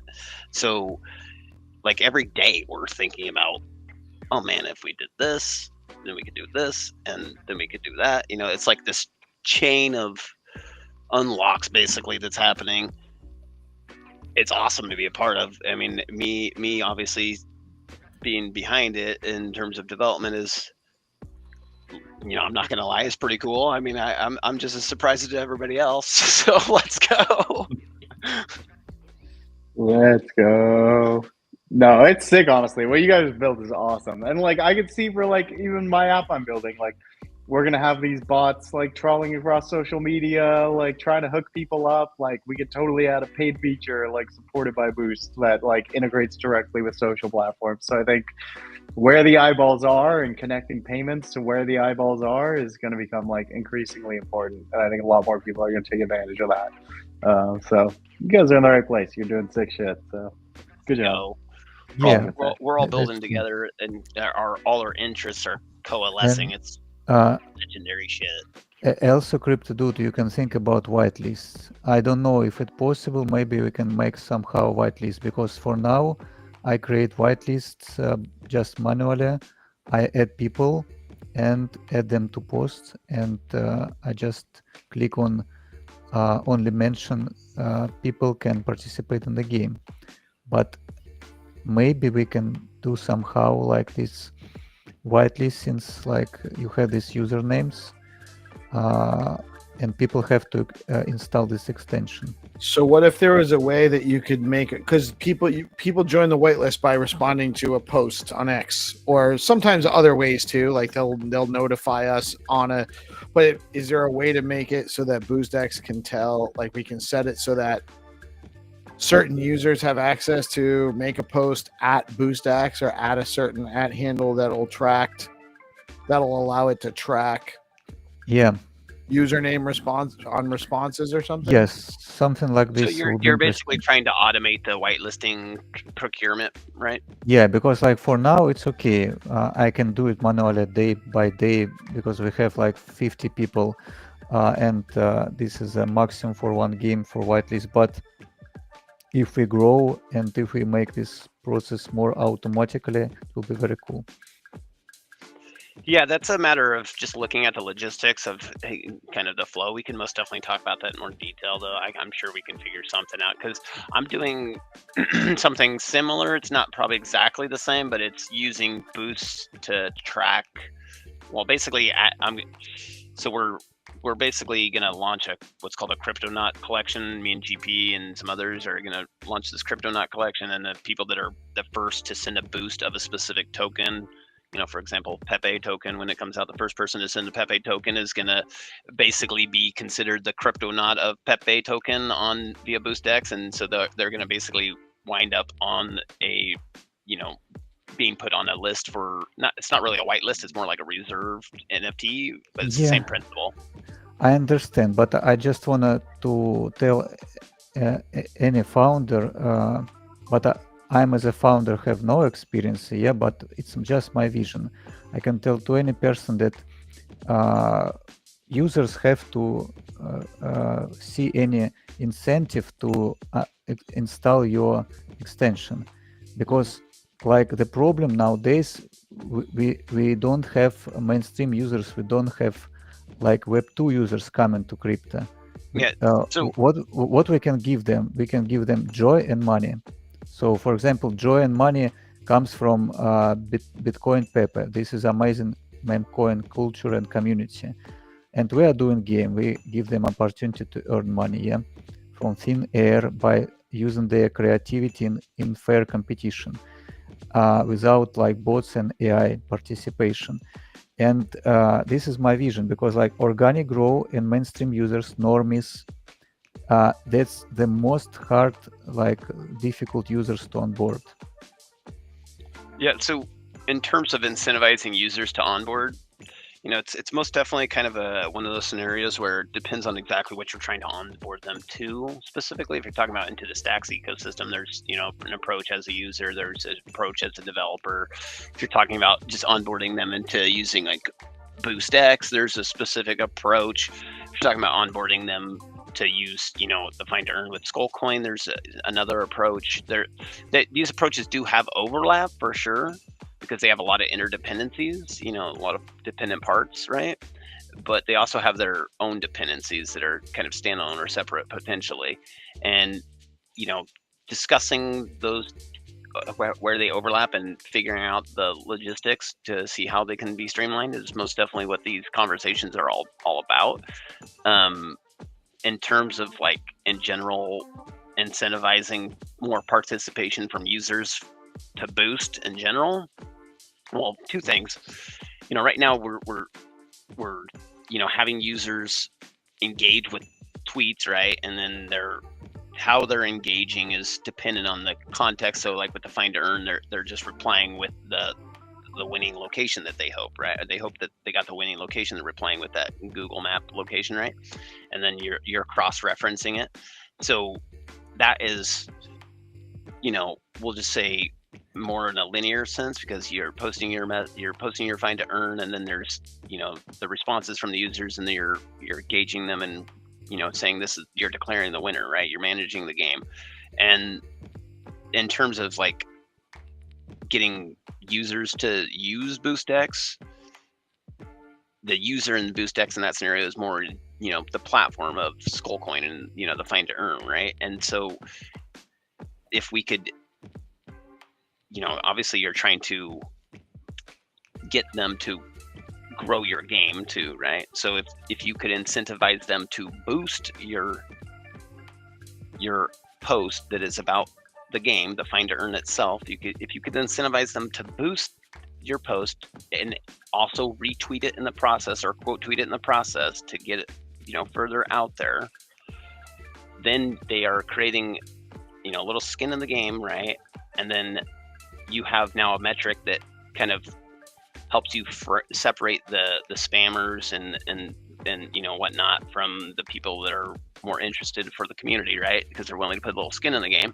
And then to that end, you then can obviously you'll have more users at that point, but there's like a kind of like a core incentive to how do you get those users to boost your post that you're trying to use to grow your operations or grow your app, grow your in this instance the find to earn game audience. That we're trying to basically introduce, and we're still waiting on the crypto cash audits, but basically we're introducing crypto cash mining into that process so users can have an incentive to basically do boosting themselves as users, so that way that they basically will enter into a mining competition with other users that are also boosting at that time.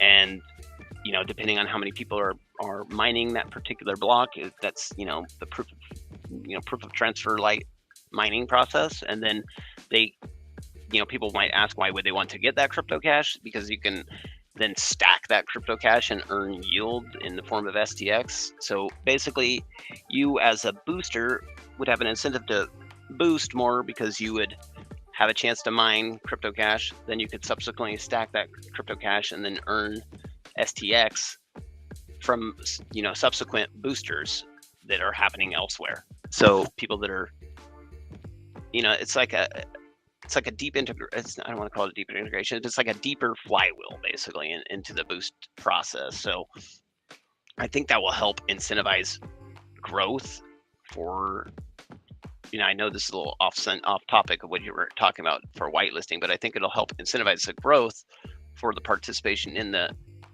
events that you're like the find earn events and like, the meme contests that I do, all the different, ways that we're trying to grow our communities or grow our audiences. This is a way to help them get involved, because you got to remember we're also going to have quote tweet split tipping. So when they do that boost and they quote tweet it, if they get any sorry, I believe Peace wanna wrap it up because we are very very active, but we can just wrap it up here if you wanna, Peace Love. Yeah, I'm gonna have to wrap it up, guys. Thank you so much. It's an hour. Number one, I wasn't even planning on doing the show tonight. Yeah, but 2 hours. Holy cow. Yeah, we got 2 hours in, and thank you guys so much for joining. I could actually talk with you guys all night long. It's just I can't because I gotta get up and do the news in the morning. So, but yeah, sorry to go on a rant there, but I was just trying to get people to realize that the incentive for boosting is not just from a business point of view, like boosters should boost if they're a business trying to get their app out. There's also going to be incentives for users to boost. Yeah, my vision is just very simple. People want money and joy, that's all, and they become a part of community if we create some activity based on fair competition. That's all. That's how it works. Bingo. Fair competition is everything. That's honestly, I'm learning that so much. Yeah, people want meaningful experiences too. Exactly. Mm-hmm. So, but honestly, how can you be like any kind of in the pulse of what's going on in this ecosystem with so many cool people that are on this, this show tonight, and so many of our friends that have already dropped off that are like just amazing. Chad's building shit in our space. That's awesome. Rolf is working on like 5 projects, and Crypto Dude's working on a bunch of projects, and Mark's got a bunch of things going on, like some really awesome stuff going on in multiple fronts, and Zenatron's doing so many cool things, and I get to just report on all of it. I'm actually just using all of you guys and all the cool stuff that you're building as something for me to actually put out there and be like, look at all this cool stuff, guys. And thank you for giving me the opportunity to do that, because really, you guys are just amazing people to be observing, and I really appreciate being a part of it. All these people that tune in to listen to us chat about these things. I think we're very fortunate men here hanging out. I really do. So thank you guys all for joining us tonight. I am Peace Love Music. Yeah, I'm just glad it came together like this. The night show has a different vibe. You know, we just come in differently. It's not like, I know GP does the news and everything, but it doesn't even need it. It really doesn't. It really is just the vibe of this is the hangout, you guys coming on, just talking about whatever. And a lot of it ends up revolving around what we're building or what you're all building, because you're all builders. So it just don't sell yourself short though, Peace, though, because we'd all be going schizo. I'm out in the woods for 30 days working 16 hours a day. If I don't have someone like you to talk about it with, we're all going crazy. So we need this. I'm providing a need to the ecosystem as well, and I appreciate the recognition there too. We are all building stuff here. Yeah, we really are. And I love listening to you guys and talking to you guys about what it is and giving you my feedback and opinions too. You know, I feel like I'm a part of all of these projects too. So you are. That's why. I really appreciate the opportunity to do that too. And I mean, I think that's what's so great about our space though, is that we have all of these people are really kind of working on all of the projects. Yeah, we are playing non-zero sum game. It's a meaning of life. Right. Yep. Right. And we're doing it consensually and permissionlessly. So we're adulting. Anyway, here I am, just politicking on the end of my show that I'm cutting short in the middle of people talking. So thank you guys so much. I'm tired. I'm rambling. I love you guys. I really appreciate being on this earth with you in this capacity at this time. And we'll catch each other all again soon. You all have a blessed night. I am Peace Love Music. We are DeOrganized Media, coming at you live on Bitcoin Live Decentralized Broadcasting every Monday through Friday. Sometimes in the morning, sometimes in the evening, most of the time both. And there's an audience for it, so we must be on to something. Have a great night.